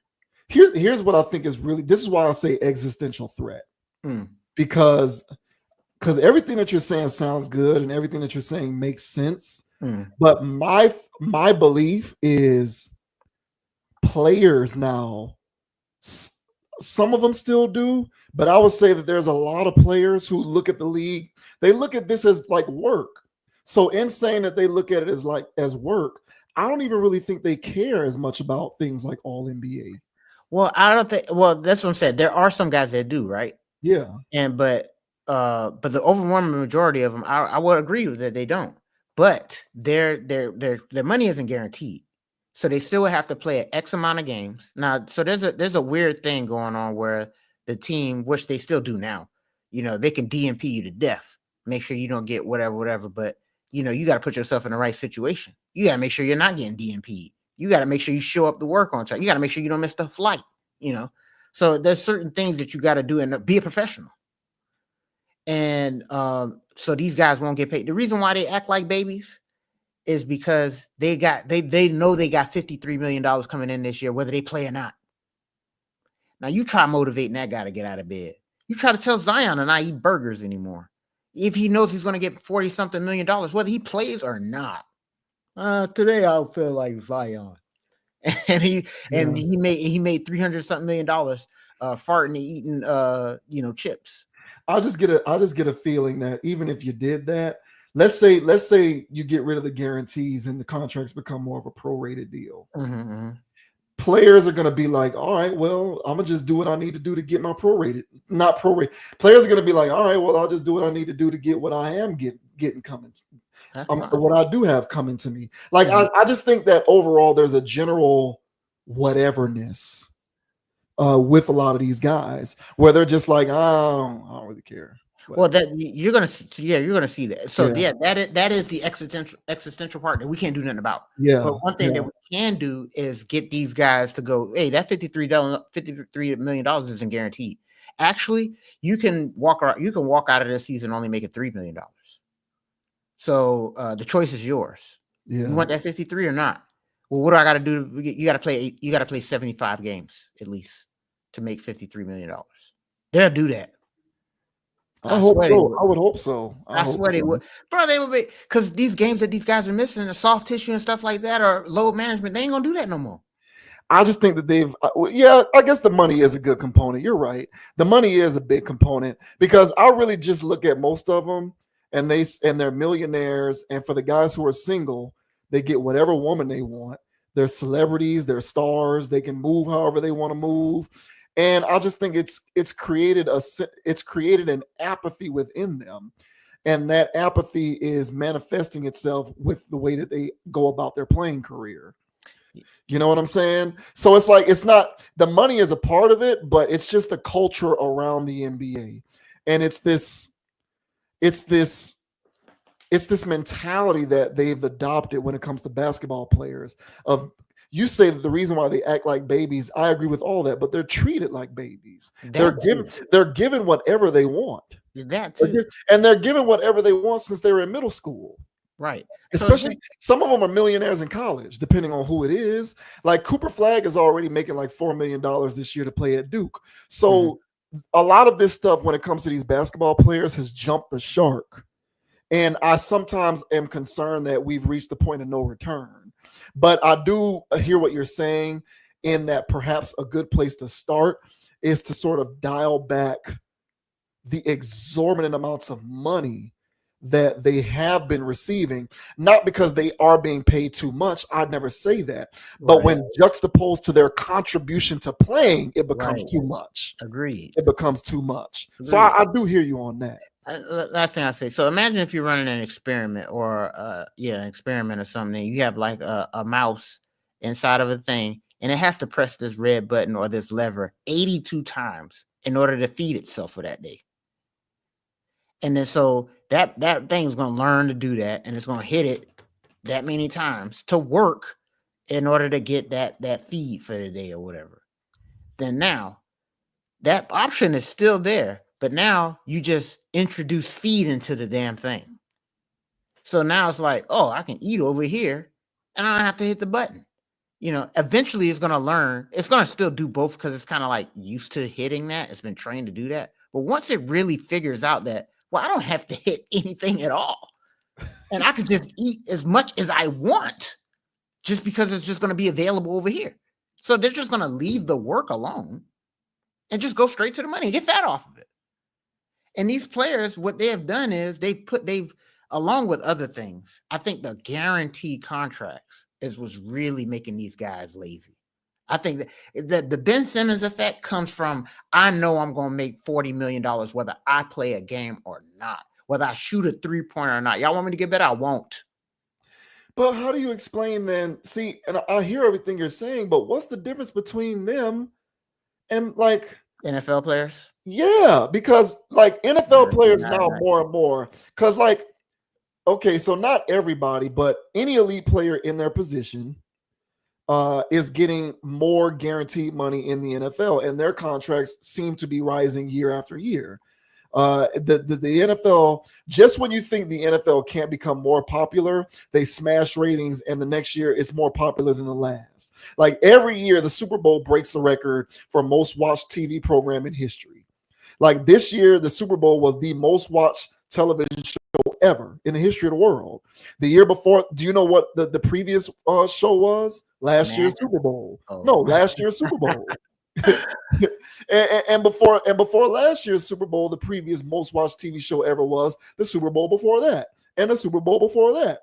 So every year, the Super Bowl gets bigger. The NFL it rises in popularity. It just doesn't seem to stop. And for whatever reason, and because of the rise in popularity, quarterbacks are now getting paid more money than ever. Receivers are getting paid more money than ever. Some of the teams that are valuing running backs are paying running backs at a very large amount. Left tackles and all of these various other valued positions, great corners, these guys are making a lot more money than they ever did. Mm-hmm. But the intrinsic want doesn't seem to be dissipating. It doesn't. So that's my thing. It's like, what's the difference? Like, because I hear everything you're saying and I'm inclined to agree, but what the hell's the difference? Major League Baseball doesn't even have a salary cap. Major League Baseball has no salary cap, but Major League Baseball, to the best of my knowledge, isn't dealing with players who are like, I can't play this game today. and they're playing 162 games a year. Oh, boy, yeah. So like, it's 162 games, and unless there's legitimate injury, these guys are out there playing. If anything, they're juicing to play more. So that's my question is, where are we? Like, how do we get to the root of whatever thing is going on with the NBA? Where it's like we have to deal with this existential threat of a lack of caring. That's the part that I don't understand. Yeah, I mean, again, so I hear your point there because that's very valid, especially the MLB ain't got no salary cap because they don't. And those guys get dumb contracts, and those guys be out there playing. Yeah. And so at this point, what's your excuse, Zion? And they play 100 and something games, like you said. So, Zion, what's your excuse? You know, Ben Simmons, what's your excuse? And but we're only going to see more of these guys in the NBA. And this crybaby ass thing, bro, it seems like it's only the soft boys that play basketball. You know what I'm saying? That's basically where we're at. The crybaby ass soft boys. You know, they're the only ones that's stuck to the basketball game. Soy boys. That's what it's looking like, man. They're giving us ball players a bad rep because that's not what we stand for. No, you know what I'm saying? You're gonna let the MLB people show us up. Can't have that, but they are, you know. And the NFL, man, yeah, bro, it's something about football. Even though some of those guys are soy themselves, it's something about a locker room. It is. It's something about them locker rooms, man, that makes men still be men in there. Yeah. And there's a lot of coddling going on in the NBA. There's a lot of crybabies. I mean, hell, you can just watch when a referee blow a whistle, how much crying happens. It's disgusting. It's an awful product. And these guys have gotten completely out of control, completely entitled, and they're babies and they're lazy. And I'm over it. There's only a handful of guys that actually play basketball for real, and they love the game, and they don't get no shine from the media. So the NBA is doing themselves a disservice. And once this becomes a defunct league in about 15 to 20 years, you know what I'm saying? No different than an XFL or something like that. You know what I'm saying? It was their fault. You know, this thing, they think they're too big to fail. You know, if they keep this garbage up, they're gonna be in for a rude awakening. So we'll see what happens, man. But all in all, this past weekend, bro, it was just the typical disgust. Yeah. Was I happy for Tyler Hero? Yeah, I was. You know what I'm saying? Heat Nation, you know what we do over here. But everything else, man, was absolute dog garbage. So these guys can kick rocks. Adam Silver, the worst. And everybody that's that allowed this. 1,000 lashes for you bastards. Yeah. It just seems like sometimes the players act like some of the concerns that are being voiced by like the media and fans, players act like considering those concerns it's like you're inconveniencing them. You know what I'm saying? It's like I'm inconveniencing you to complain about what I slaves. Yeah, like I'm inconveniencing you when I complain about my perceived lack of competitiveness. So like when fans say we would like the All-Star game to be more competitive, I feel like a lot of players view that as an inconvenience. They look at it as a complaint. They look at it as an unreasonable complaint, and they view it as you're inconveniencing me. Like get out of here talking about we need to be more competitive. I'm here and I showed up, so be thankful for my presence. Like, I don't want to hear about you wanting us to be more competitive at an exhibition game. Like, stop inconveniencing me with all of this BS. And what I'm getting at is, at the root, I feel like previous generations of players didn't look at it that way. Like if there were, like, I feel like previous generations of players, if there was a growing sentiment amongst fans and media that the All-Star game, albeit an exhibition, was losing its luster because of a lack of competitiveness, they would come back the next year and compete harder because they'd be like, all right, well, if y'all want to see competition, we'll give it to you.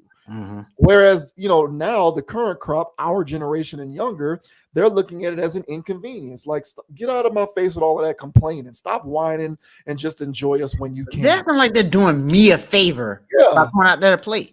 That is what they believe. They believe that their gift, they believe that their presence is a gift. Like, they do believe that, like, they're doing us a favor by playing whenever they want to play. Yeah, nah, man. They ain't kick rocks, bro. Basketball is the only sport where the guys hate playing it. They just hate it. These new guys hate basketball. But why are we even having this conversation in the first place is my question. Like, why are we even talking about this? Like, the fact that whether you think that people's complaints about load management and players' apathy, sitting out games, complaining about the All-Star game, whether you think that that's overblown or not, the problem is that people are talking about it in the first place. So whether this perception is real or imagined, there is truly an issue with the fact that it's a conversation in the first place. Exactly. So you need to rectify that. Whether it's real or imagined, people feel this way. People feel this way. And you can engage in all of your righteous indignation talking about how people need to shut up because it's not really as bad and stop complaining, but people feel like that. So the fact that we're even talking about this, whether it's real or imagined, is the crux of the problem. So it's a threat that I don't really know how the league can fix it, but I also believe they don't have a plan for fixing it. Hell, they probably don't even think they have a problem. Yeah, they know they got a problem. And Adam Silver is coloring the court to try to fix it. So hey man, y'all can keep this crap up. I'm low key this close away from stop gambling on it. So y'all really gonna start losing all my money. So y'all better get it together, NBA.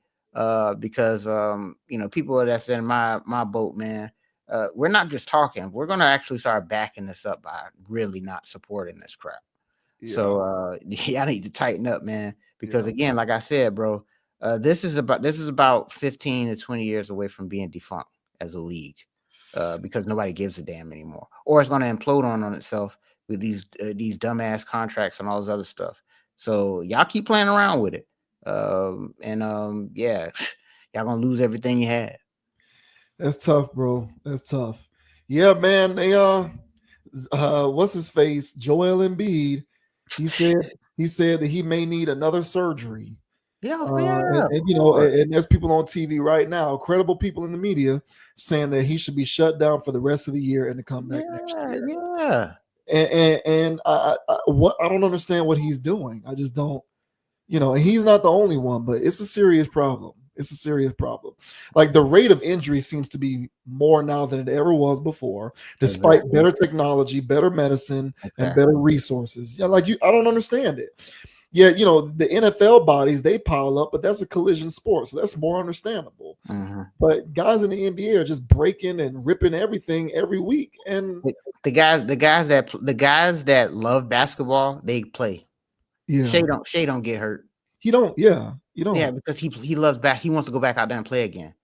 And there's other guys out there that just don't get hurt because, well, they want to go play the next day. But these bastards out here, that's, you know, all of this other stuff. What they call it? Knee soreness, right ankle soreness. Get out of here, bro. What a abductor. Get the hell out of here, man. Yeah, I ain't buying it. Yeah. Failing grade with the All-Star weekend. It was very disappointing. Shouts out to Tyler Hero, though. Yeah. Skirt, go eat.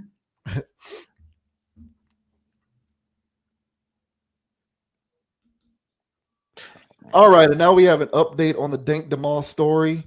For anyone who is unaware, Dank Demoss is a local Detroit rapper who is currently suing Lyft because she feels as though a driver who was driving on behalf of Lyft showed her weight discrimination when he did not allow her to drive in his vehicle because he had concerns over wear and tear because of her size.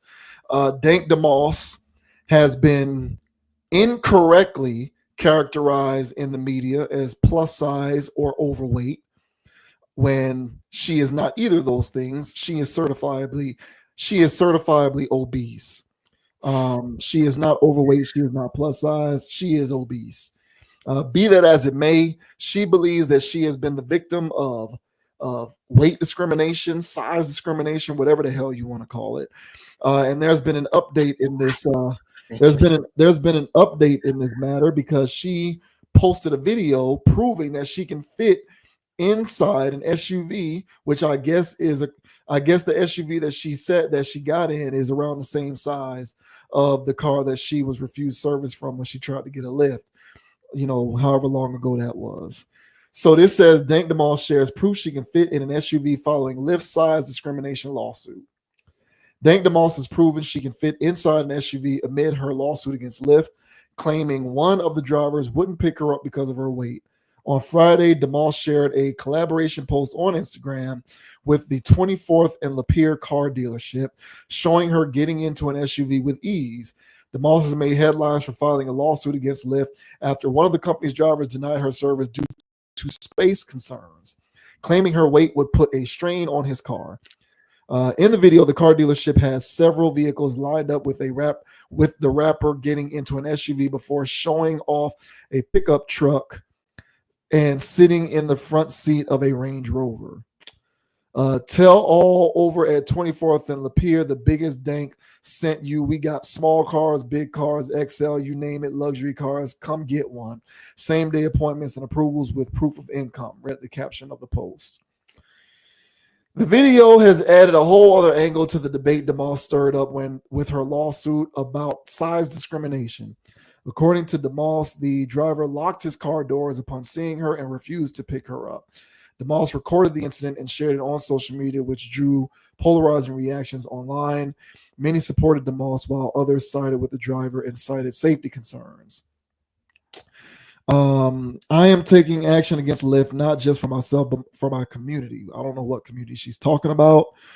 I want to change the world and make sure this doesn't happen to anyone else. If I stand for something, I'll fall for anything. Lyft has since responded to the allegations, claiming it doesn't support any type of discrimination. Lyft is committed to fostering a community built on respect and inclusivity. A spokesperson said, "We are actively reviewing this matter to ensure that all passengers receive fair treatment." So that is the update there. So, of course, we have a little visual to go along with this nonsense. Unbelievable. So here is this video. Here is the promotion in question. So you can see this woman here. And so here is her via this partnership with this car dealership, showing that she can fit into an SUV. Wait, I think.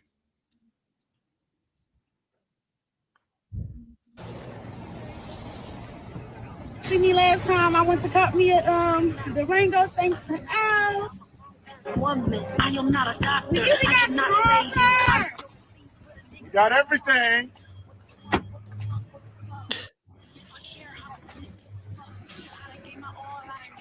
I don't know, y'all. I might just cop the rain.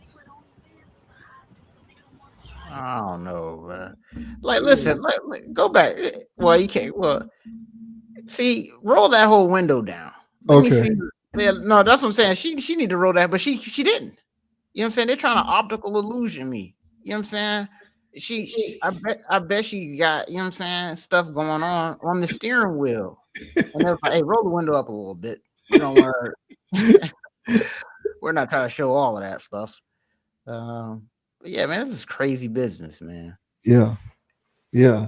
But go ahead. Yeah. Floor is yours, man. What do you think about this update, this statement that she's trying to make? So at this point, after her Breakfast Club appearance, after this, she's getting the clout she wanted, I would say, by hook or by crook.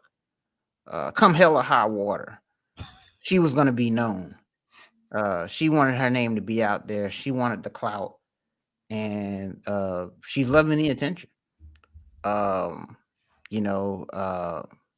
Slander towards her name or anything like that, be damned. She's willing to sacrifice it all. Because right now, what she's doing right now, to anybody that's looking at this objectively, is making a fool out of herself. And she doesn't care how ridiculous she looked, so long as she get this clout that she always wanted. I'm pretty sure locally in Detroit, people knew who she was.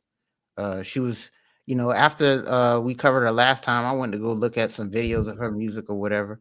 I mean, she was making music that I was looking at the comments or whatever, that back when the song came out, people were vibing with it. So people, you know what I'm saying? She was getting enough, she just needed to get her GloRilla on and get some discipline.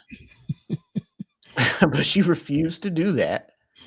And now she's trying to take the easy way out and sue Lyft. And whether she wins or not, she got the clout and the publicity off of it enough. So now she's out here collaborating with other people. She did this for a check. Whether she compromised her Lyft check or not, she doesn't care about the Lyft check. She was saying stuff on the Breakfast Club interview. You know what I'm saying? As soon as she walked in, she was talking about their chairs. Like, y'all ain't got no bigger option than this. You know what I'm saying? Then they had to bring a bench. You know what I'm saying? They had to bring a bench in because she couldn't fit in the chair.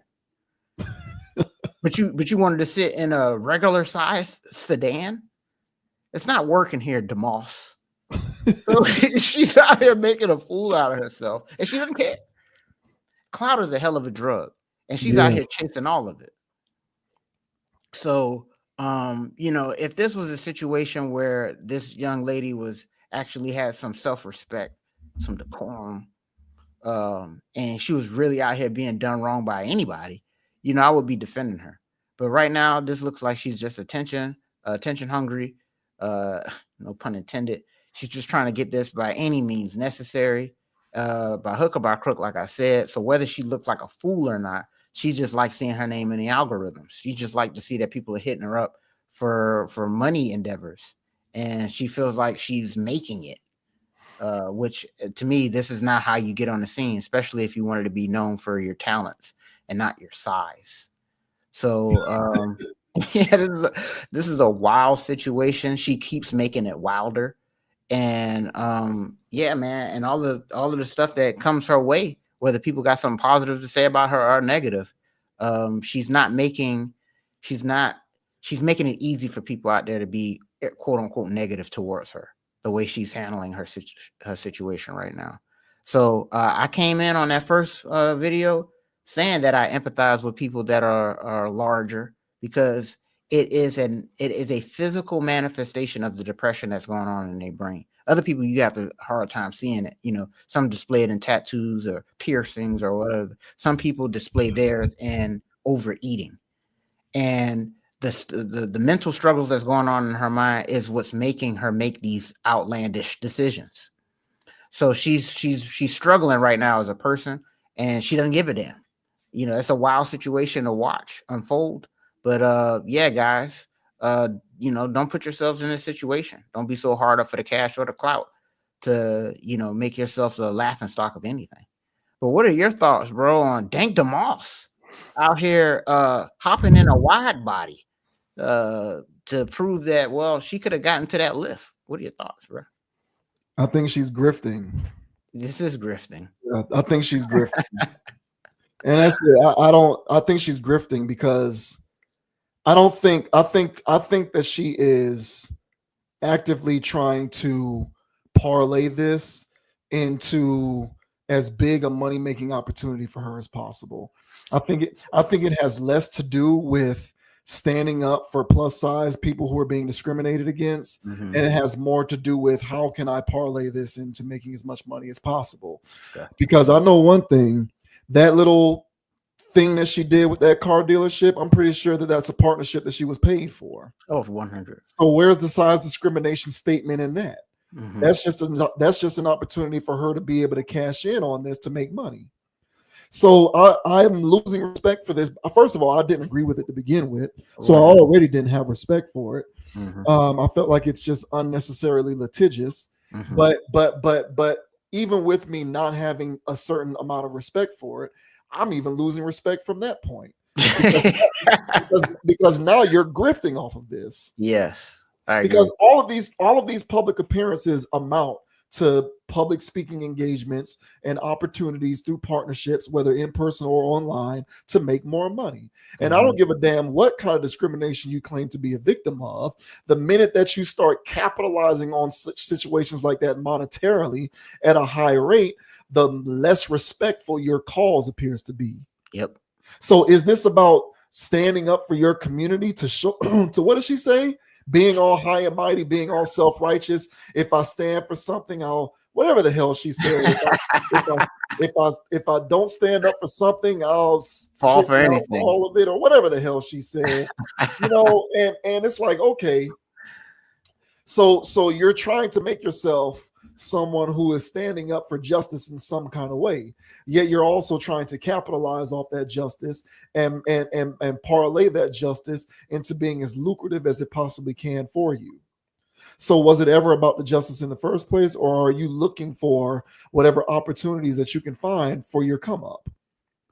So, you know, I don't like this crap.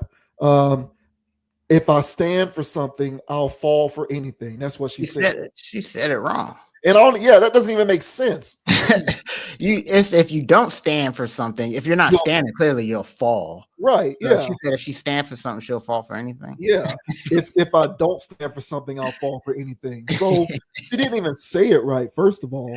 But even if I'm willing to give her the benefit of that doubt, you're grifting the hell out of this thing. You are, man. That's not clean, man. Yeah, and again, to any people who are on her side with this BS, the statement that she's making doesn't even hold. The statement that she's making doesn't even hold water, because the car dealership is selling you a vehicle. Right. Once they've sold you that vehicle, it's yours. They don't give a damn about the wear and tear on that car. Once they've sold it to you, that's your responsibility now. So they'll sell you. They don't care how much you weigh. If you want to buy something, they'll sell it to you to make the sale. You're not proving anything by getting into the car. The Lyft driver never said you can't fit in the car. The Lyft driver said, I don't want you in the car because I'm concerned about the wear and tear that it may put on my car. Structural integrity. So this issue was never about whether she can fit physically in the car. It was always about wear and tear. Wear and tear, mind you, on someone else's vehicle, not yours. If you buy an SUV from a dealership, that's your car. You can wear the hell out of it all you want. So all the way around, this whole thing stinks to me. But look, man, we live in a society full of I call it. I spoke on this in the first topic. People all over the place are looking to circumvent the system as much as possible. Whatever they can, whatever people can capitalize on in the short run in order to come up with a quick buck, they'll take advantage of it. They'll cheat whatever system they can to take advantage of getting a quick buck. They'll make a statement out of themselves in whatever they can to get a quick buck. They'll be litigious. They'll enter into unnecessary legalities. People are constantly looking for the quick fix around life.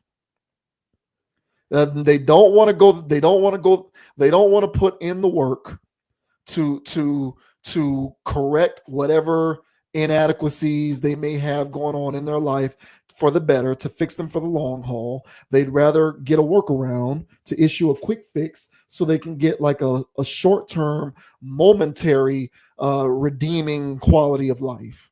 Mm-hmm. But that redeeming quality of life is momentary. It's only going to last but so long. You're eventually going to wake up tomorrow and still deal with who you are. Yep. And if you're unwilling to correct that, there's no amount of lawsuits that's going to help you sleep at night. Exactly.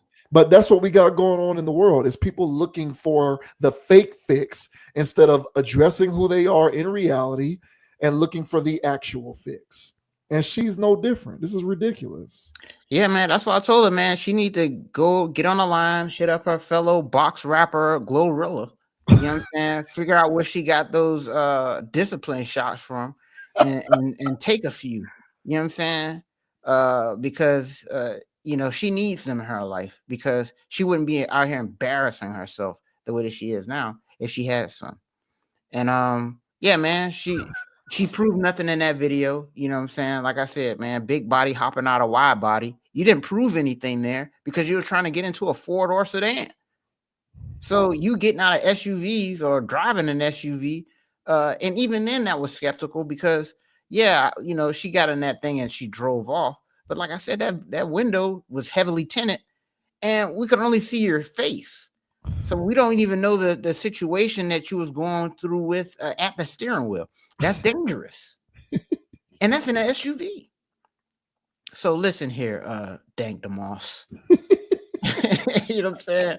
This is a character straight out of Boondocks. I know she's a real person. I know she got people around her that love her and stuff, but she's out here acting like a Boondocksian character. And that's just why the internet is having fun with this, because of how much she's playing herself. So if she wants to cut the embarrassment, she needs to tighten up, hit up GloRilla, and tighten up her life.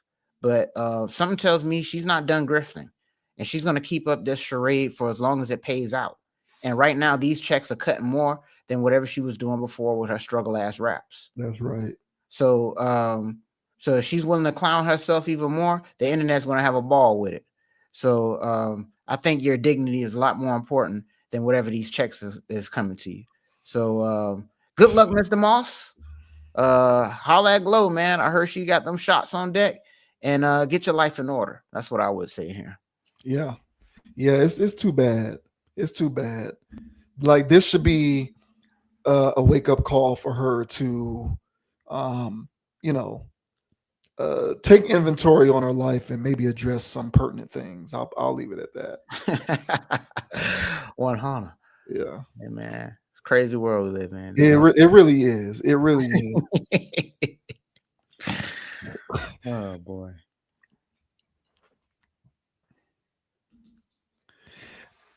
And now we're going to discuss friend of the channel, friend of the channel, Coi Leray, who's got some wise words in terms of in terms of what constitutes a healthy relationship, a situation with the person you're with, and her main issue is a man who is disciplined. Oh, okay. And the importance of that, and how a man who's disciplined won't have you out here looking crazy in the streets. Okay. Obviously, she is speaking vicariously through her own experiences, I would imagine. I don't know too much about these individuals because I don't really be following up on these people's personal lives like that. But a quick quick little search on the interwebs will allow you to find out that she was with this cartoon rapper Trippie Redd. They used to be together, were no longer together. Then they got back together, and now she's pregnant. I don't know if she's had the kid yet, but she's pregnant with his kid, and there's speculation that he cheated on her. Oh my God, woe is her. Damn. Yeah, woe is her. And she posted about it. It was cryptic, but people are connecting dots and putting two to two together. And now apparently she's still dealing with that anguish and saying that, you wouldn't be dealing with this if, you're messing with a man who's disciplined. So this says Coi Leray shares message on men needing discipline amid Trippie Redd cheating speculation. Coi Leray had a message for fans and recently accusing Trippie Redd of cheating on her while pregnant with their baby. The rapper took to X on Monday night, writing, "Girls don't care if he got a baby on the way, married, in a relationship, just had a baby, happily in love. It doesn't matter what it is. They're going to always be there. What matters is a man's discipline and the way he don't play about his girl. He got to be ready for commitment 100%. So there's that tweet there. She also, unmuted some more. This artist era for me is about growing with my fan base and my fans growing with me. I love girls who are nice, get money, funny, and just a vibe to be around. Not everyone is going to the top with you. Some friends are meant to be just vibes, and that's okay." Late last month, the 27-year-old seemingly accused Redd of being unfaithful just days after they revealed they were expecting their first child together on January 1st. "Nothing worse than being cheated on," Coi wrote on her Instagram story, adding that she wouldn't wish this pain on my worst enemy. She then teased a song which also appeared to address Trippie's infidelity. "All the times I caught you cheating, I should have killed you, but you're going to have to see this." She sings in the clip, in which she also shows off her baby bump. "You told me you love me, but you ain't mean it. If this is what love is, you can keep it. Try to use you to fill the void that my father left." Wow. Lord. Leray still hasn't mentioned Redd by name. Leray and Redd briefly dated back in 2019. After almost 5 years apart, they rekindled their romance last August. Her dad, Benzino, also revealed that she didn't tell him about her pregnancy herself. "I'm going to be a grandfather," he remarked on an episode of We in Miami podcast. "I just found out when everybody else found out." The pair seem to have an estranged relationship, speaking on Benzino and Coi Leray. So what do you make of this whole fiasco, bro? Is Coi Leray speaking facts, about men needing to be more disciplined? Or? I mean, of course. I mean, but at the same time, I mean, look at Trippie Redd here. He's a cartoon character. Yeah. What about this guy says that he's going to be a responsible father? Mm-hmm. So, he don't even really got to be disciplined, because he just got to be not Trippie Redd. Maybe he'll do a better job, but it's like you literally picked, like you said, a cartoon rapper. I mean, this guy's life isn't even real. It's not. Like, even if you talk to the guy and he's got some type of emotion or whatever, it's all geared toward how he's going to make money or whatever. Like, this guy is not a real human being. He is like literally like what the industry would love as an artist. He's not making big time money hand over fist or nothing like that. You know what I'm saying? But he's a great tool for record labels. He doesn't have a mind of his own. So for somebody that's running around that doesn't have a mind of his own, I don't even know if he has the right mind to be a father in a child's life. So for her to even be in this situation with the Trippie Redd, speaks a lot to me. I had to look up her age, bro, because she's 27, bro. She was born in 97, bro. She's seen enough. Mm-hmm. I can't go for this. I can't go for this. I can't even give her the young person pass. You 27 years old, you should have known that Trippie Redd was the wrong kind of person. For her saying all this stuff, trying to fill a void or that, yeah, man, something went on with her and her pops. It was clearly some stuff because they've been online beefing here and there. every once in a while. So she clearly has the daddy issues, which is why she did this situation here. But of course, man, that is an obvious statement. Of course, you would like the guy to have discipline. That's very idealistic. Discipline seems to be the key word for the day. All right. Yeah. So she's stating the obvious there much. But it's a little too late. Trying to find love in Trippie Redd, you was out of your mind in the first damn place. So hindsight 2020, Monday morning quarterback with us if you want. I think that there's further bad decisions to be made down the line from this young lady, because every time we seem to cover her, she's always got something going on about herself where she's like not reading the room right. So this is another situation where she just didn't read the room right. Of course, Trippie Redd is gonna smash and dash. Of course, he's gonna cheat on you. How could you not know? So, yeah, man. What are your thoughts on Coi Leray out here getting her heart broken by Trippie Redd? You think she was spitting facts about that discipline in a man? What are your thoughts, bro? Yeah, she's speaking facts about that. That is true. The thing that she forgot to leave out, however, is whether a man is disciplined or not is something that you can find out before you get pregnant with his kid. Yeah, exactly. So, look, this is something that I've repeatedly mentioned on this channel about people who are out of their minds, and when chickens come home to roost, they're crying foul about the way things turned out, as if they couldn't foresee the possibility of it turning out this way back when they first got into it to begin with. She gets no sympathy from me. She was with the guy before, was away from him, and then got back with him. People tend not to change. You had every opportunity in the world, I'm sure, to not be with a guy who is him or isn't adjacent to him, but you chose to get back with him. That tells me that that's where you want to be. Enough with the Crimea River sob story. I'm over it with these people.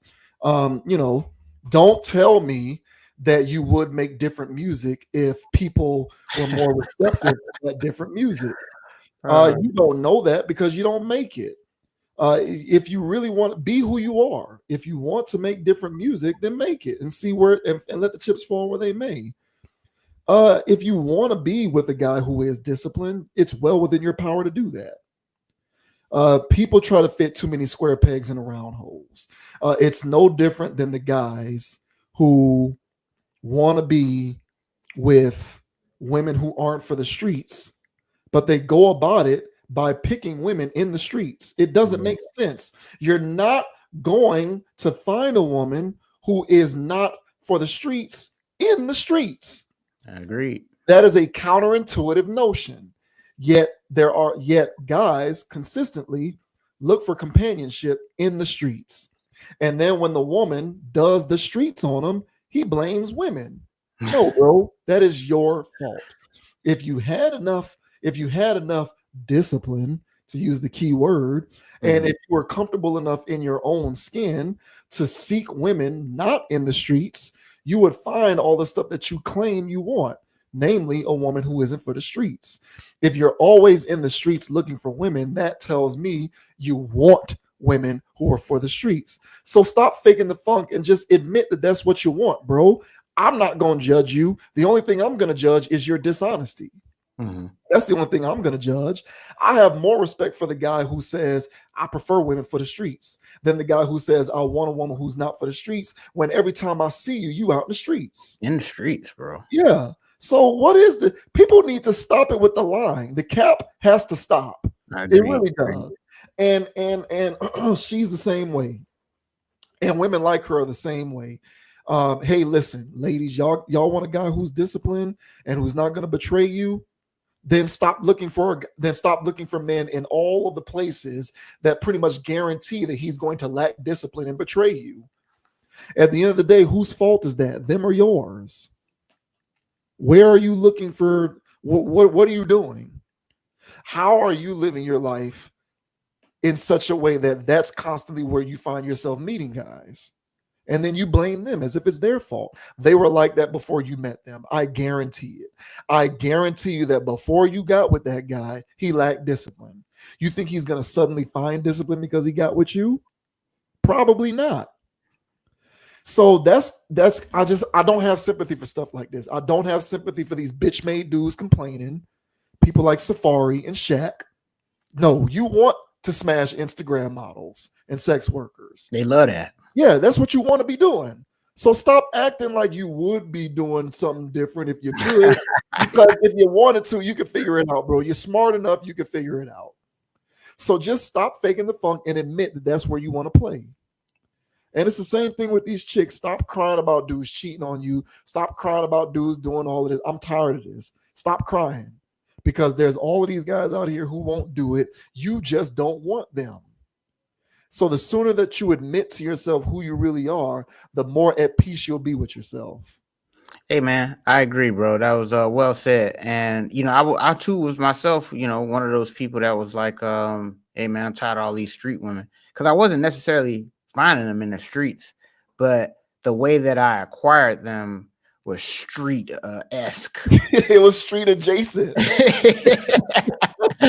You know what I'm saying? It wasn't on that same boulevard, but it was you know what I'm saying? It was damn near, you know, it was on the same strip. I'll say that. So I was messing around with that. And I didn't think I was. I didn't think I was, but you know, I had to really do a self-assessment and be like, hey man, how did you acquire this? You know, what were you saying? What was going on? You know, and you know, I was with the BS. And got comfortable with it, and you know, found out that this wasn't for me later, you know, and kept getting in those situations because I wasn't finding her in the club because I did that already. You know, I wasn't finding her in the club or any other place that was, you know, loud music playing and alcohol. So I figured that I was in a good space. But nah, man, it's also how you acquire them. It's also like what's going on, what's the situation surrounding it, what were you saying? You know, how you approach this. Did you approach her like a woman from the streets? Because if she went for that, she was a street woman that you met at work. Yeah. Yeah. Getting a little too personal here for my but you know what I'm saying? I just had to lay that out there for people out there that's like, oh, what you talking about, man? I'm not going for street woman. I found my woman at church. Well, if you found her at church, bro, but you acquired her in a street fashion, no wonder why the deacon's smashing. So my whole thing is, bro, just chill out with that. There was a message behind what he was saying. I agree, bro. You know what I'm saying? People got to do a self-assessment on their life. You know what I'm saying? And be objective as you can, man. And just be honest. And being honest. Like, and be honest, yeah. But some people don't know how to do that. Right. You know? So that's what I'm saying. Like, you know, you got to really try to like look at yourself, you know, step out of yourself, look at yourself. Like, if this was a friend going through this, what the hell would I tell them? I had to do that myself a few times, man, because I found myself in some upside down ass situations that I didn't want to tell other people about. But then I had to sit here and go, hey, man, if this was my homeboy going through this, what the hell would I tell him? And I had to make decisions based off of that. So, you know, I'm just, you know, helping, you know, just sharing some little insights on how I had to deal with some conflicts that I had in the past, or maybe current or floating around, because conflicts never end. And everybody doesn't always make the right decisions all the time. So sometimes you have to find yourself in a situation where it's like, hey, how do I fix whatever I'm currently experiencing? And you have to look at yourself objectively. And so that's what I do to try to help myself to be objective as possible. And I try my best not to Monday morning quarterback my life, you know, and that's what Coi is sitting here doing. But that's what I say. The thing, every time we cover her, like I said, she always seemed to be, you know, too late to the show or not reading the room right. Yeah. And so this is a classic situation of not reading the room right. And come on, if you can't read Trippie Redd right, what the hell is you doing? Because I'm telling you right now, I had some situations in the past, not many times recently, but I had situations in the past where it was just like, hey man, like what you said, street adjacent. Man, nah, man, this one was strictly for the streets, bro. And I'm sitting there, you know what I'm saying? Not wide the hell open, but open enough. So, hey, man, I had to learn, bro. Read the room, bro. And so, yeah, man, I was younger than 27 at that time. Is my point here too? Well, Coi's age. I mean, you were born in 97. I'm giving people that was born in the 90s a pass, and I'm not giving them a pass anymore. I think you people are old enough to know what the hell's up and what's down. So if you're born in 98, 99 even, I'm not giving y'all any pass. I used to get them passes. Oh, they're kids. Not anymore, man. No, not really. Nah, man, nah. You know, they're kids to me. But she's on the better side of 30. Like she's closer to 30 than not. Yeah. Yeah, no, the age card is out the window. Agreed, 100. It's gone. Yeah. Yeah, I agree. And look, yeah, I don't speak from a place of righteousness. For sure. Yeah, because I've experienced these things. So, you know, I speak from a place of personal experience as well. There have been several times throughout my life where I had to take inventory on who I really was and what I really wanted. And I had to be honest with myself, and I had to conduct myself accordingly. I spent a lot of time waxing poetically about the kind of person that I believed myself to be, even though the way I was living my life was the opposite of that. And I think most people don't know the difference. Most people are walking around believing that they can be the person that they claim they are, despite the fact that the way that they move is the opposite of that. And until you are aligned, you will never get what you seek. It just will never happen. I'm sorry, but it's not going to happen. It will not happen. You might be able to piecemeal something together, but it will not last. So, you know, you will find people who may have met, you know, out at the club or something like this. But the percentage of people who met in those kinds of settings that lasted are far and few between. The majority of the time that it's a setup like that, it might last for a while here or there, but there's going to be some tumult and there's going to be some drama and there's going to be some issues that pop up because at least one of those individuals is being dishonest with who they are. So that's the whole thing, man. But I don't give people passes on this. It is people need to stop with all of this lying. There are so many people out here who are lying. It's ridiculous. People need to stop lying. And it's like, you know, who are you lying for? Like, you know, you're lying basically. Yeah, exactly. Like you're lying for yourself. Yeah. Because at the end of the day, no one's checking for whether you want to be a one person. Like no one is checking for whether you want to be a one woman or one woman man or a married person or not. Ain't nobody checking for you on that level. So for you to feel compelled to be dishonest with who you are, it's you being uncomfortable with yourself. Yep. And just not knowing who you are and being dishonest in the process. So, you know, people need to really take inventory on that. But, you know, I've been stopped giving people passes for stuff like this. It is well within this woman's power to be with a man who has discipline. And so I'm inclined to believe that you are with someone who lacks discipline because you like men who are undisciplined. That's right. I agree. Period. Hey, good luck, Coi. That's crazy. Yeah, good luck. I hope you get it figured out. But whether you get it figured out or not, ma'am, you are now tied to this situation for at least the next 18 years. So, you know, I hope you make sure that those child support payments are ample. You know, Trippie Redd got a crib down here in Southwest Ranches. It's supposed to be one of the it's supposed to be one of the craziest houses in Southwest Ranches, and he owns it. So something tells me that she'll be able to get the child support payment she's looking for, because that is where this thing is. That is most likely where this thing is headed. And she will, you know, she'll be the next baby mama.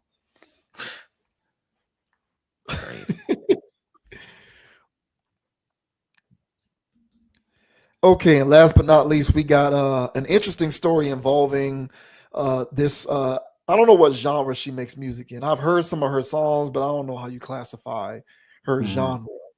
But this woman on the overlay goes by the name of Tyla. She's from South Africa, right? Yeah. I think she's originally from South Africa, and she's just illuminating people on how she views herself when it comes to like her ethnicity and how she identifies herself. So this is an interesting conversation. This says, Tyla on identifying as a Black and colored woman, you can be both. Tyla has once again addressed the controversy surrounding her identity You know that even if you give the best explanation, people will still choose to not understand, the 23-year-old told British Vogue. But I'm at a point where I know who I am. I know I'm a black woman, and I know I'm a colored woman as well. And you can be both. And the people that care to learn, they understand now. And that's enough for me. The way the South African singer views her racial background has been called into question before. In a TikTok video from 2020, before her rise to stardom, she shared that she self-identifies as a colored South African, explaining that she comes from a lot of different cultures. Tyla's use of the word colored sparked intense debate online, particularly in the US, where the word is seen as a slur. However, it is an officially recognized identity in South Africa.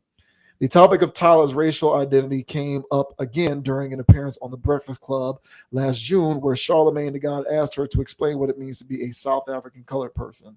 While Tyla evaded the question during her interview, she later addressed it on X. Never denied my blackness. I don't know where that came from, she wrote. I'm mixed with Black, Zulu, Irish, Mauritian, Indian, and colored. Tyla went on to explain that she's viewed as a colored woman in South Africa, and in other places she's seen as a black woman. I don't expect to be identified as colored outside of Southa by anyone not comfortable doing so, because I understand the weight of that word outside of South Africa. But close to this conversation, I'm both colored in South Africa and a black woman. So there you go. Miss Tyla here is setting the record straight. She views herself both as a colored woman and as a black woman. It just seems to be a nationality distinction, as far as I can tell. Mm-hmm. But what do you make of what she had to say there? I really don't see. I mean, I agree with her statement there. I feel like she can be both, and I'm really trying to figure out why people are up in arms in the first place when they go around here calling themselves colored around here. As a colored woman as a colored woman working for Target, as a colored woman running for president, isn't the NAACP the national advancement, or what do they call it? National Association for the Advancement of Colored People. Yeah, colored people. So how is colored a slur now? That's what we got to. DEI is supposed to be providing advantageous opportunities for people of color. Yeah. So what are we doing right now? I mean, I don't use the term colored.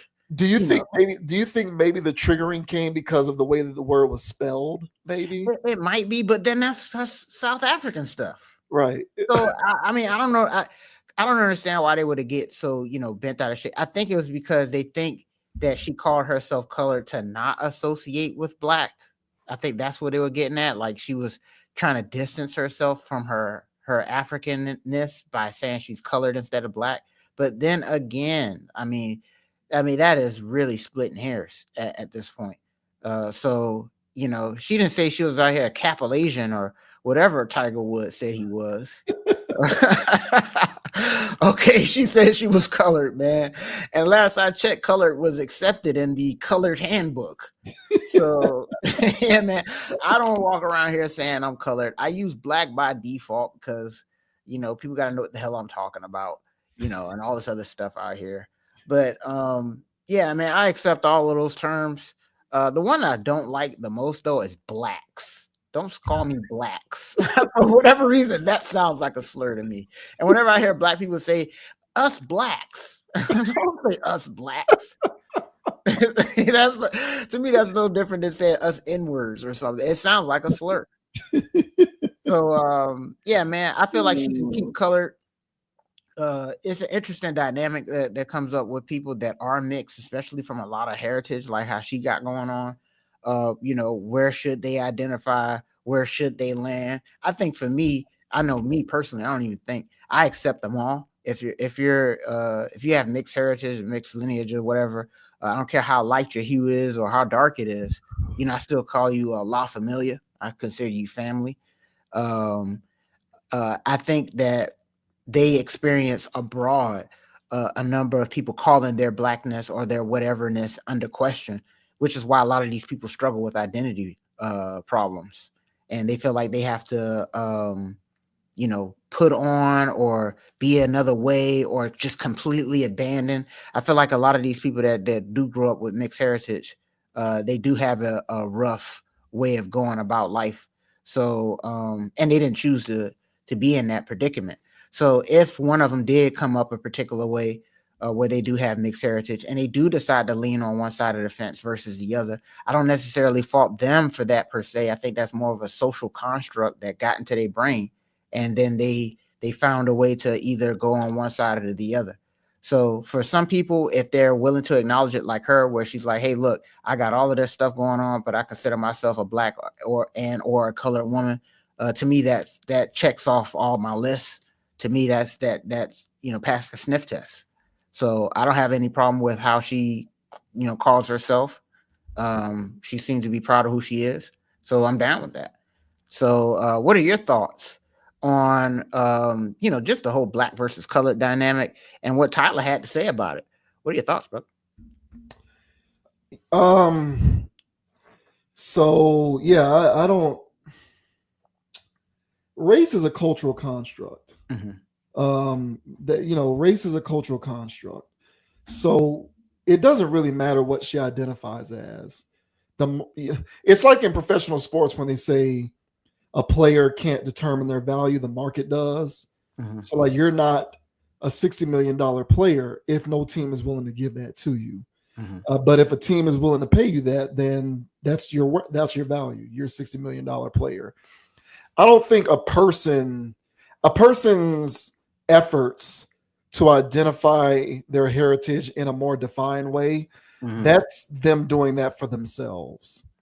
But how you experience the world is what mostly determines who you are. So she can specifically identify as all of that stuff all she wants. But if she's in America, I know her experiences are going to be the same as mine. So in effect, that makes you a black woman, a black person. And to her credit, she didn't disavow that.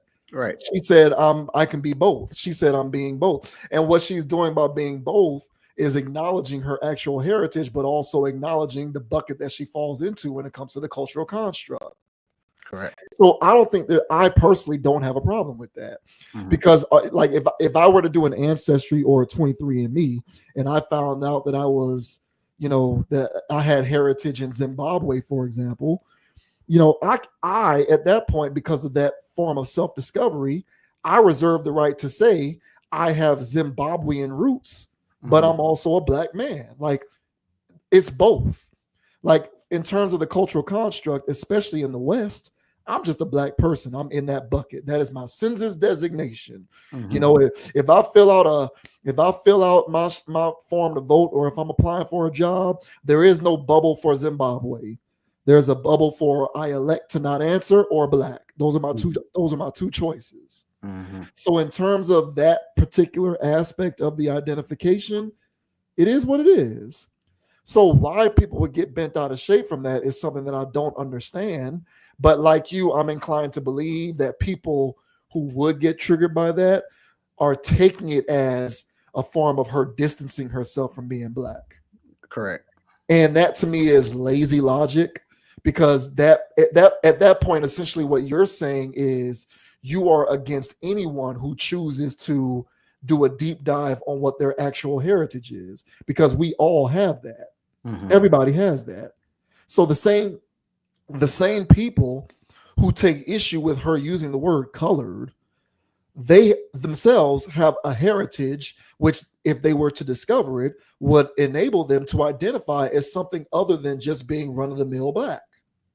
And if they chose to do that, how fair would it be for others to criticize them for doing so? I feel like that would be unreasonable. Agreed. But that's what we got going on in the world, man, where everything is just identity something. It's exhausting. Like I'm exhausted by it, honestly. Like everything has to be something. So, a person can't freely get online and say, whatever she said she was. What did she say she was?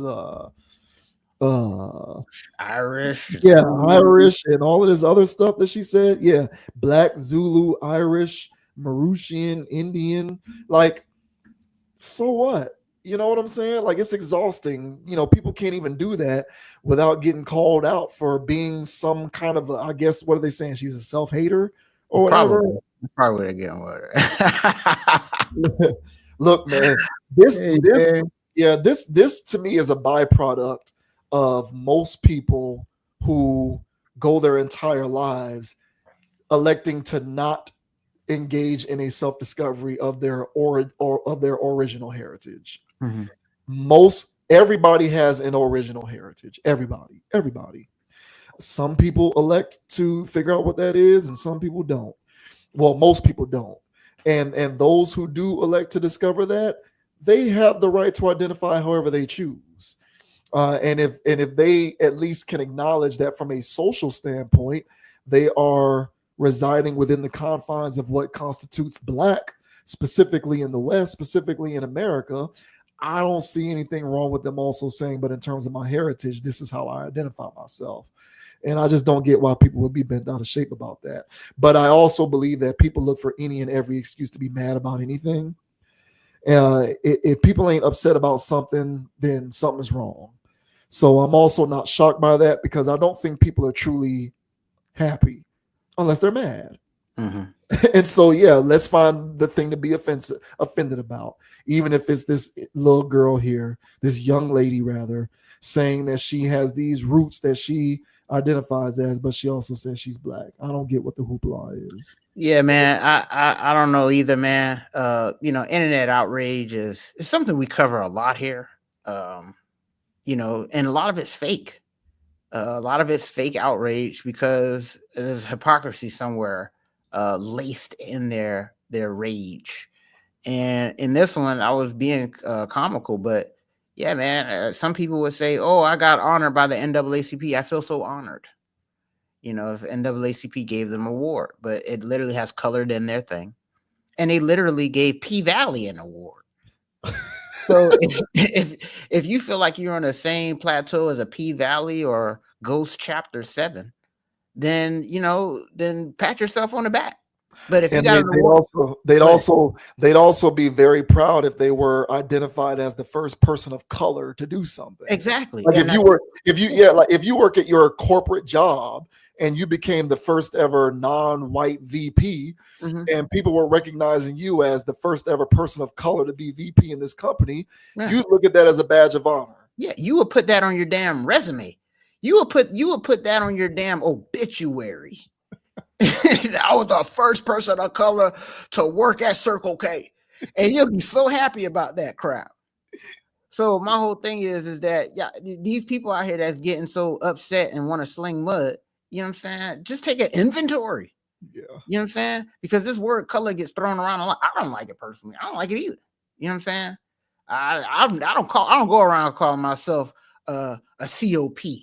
There's people out here that do that as a COP. I said, what's a COP? You know what I'm saying? Or a POC or whatever they call a person of color. You know what I'm saying? I'm a person of color. I'm not a person of anything. You know what I'm saying? I'm me, damn it. And so, you know, so all of these labels, man, like you said, all these census diagnostics. You know what I'm saying? But you can call bro, you call yourself Zimbabwean if you want, man. ISIS gonna come get your ass. They was like, oh yeah, you know what I'm saying? With your paperwork. He was like, paperwork? You know what I'm saying? I was born here. It was like, yeah, right. You know what I'm saying? So yeah, y'all be safe out here, man. You know what I'm saying? I know some people that's that's got African friends and families out here, man. Y'all be safe with all that ICE stuff.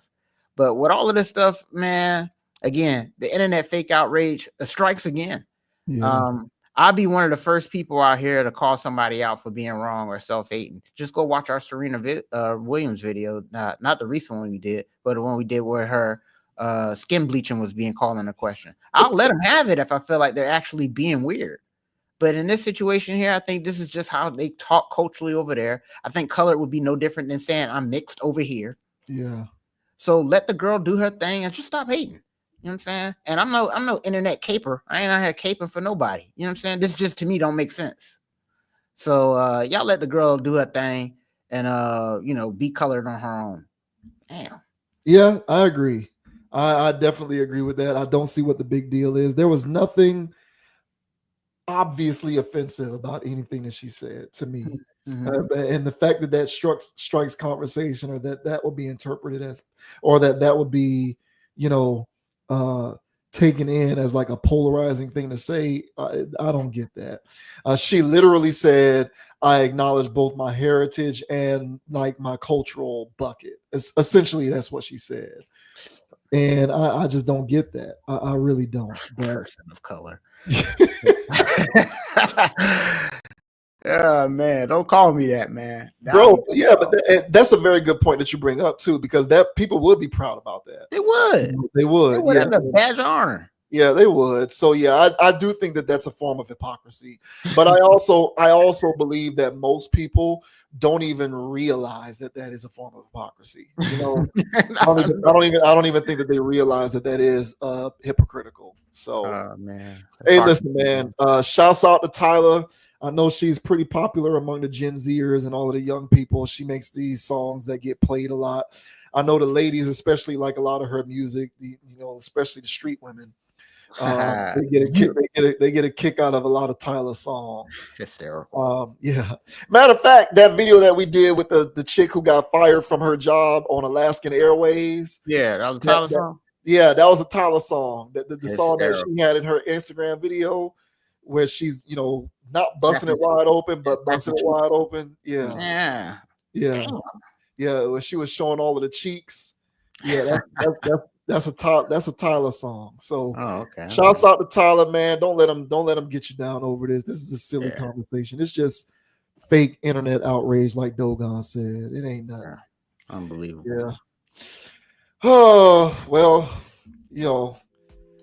on to the next one, man.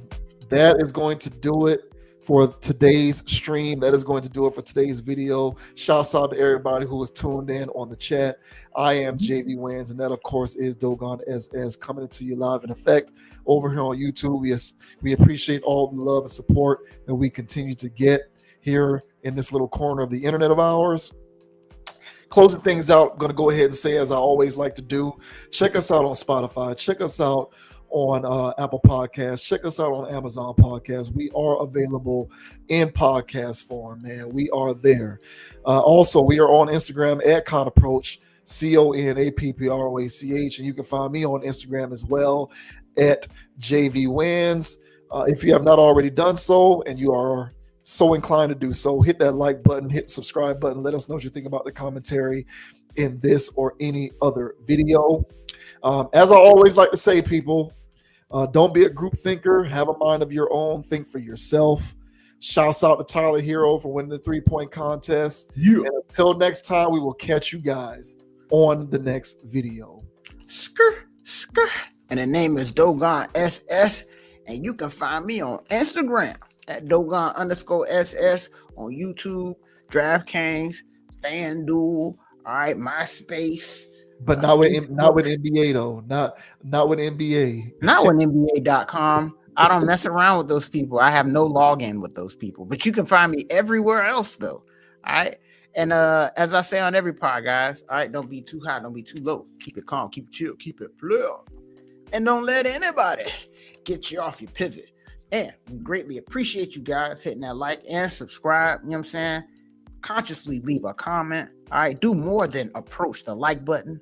You know what I'm saying? And subscribe on over here, man. We do this every Tuesday. And join us in the chat, man. Kick some fodder around. You know what I'm saying? We'd love to hear y'all's feedback on either the live stream or the individual videos.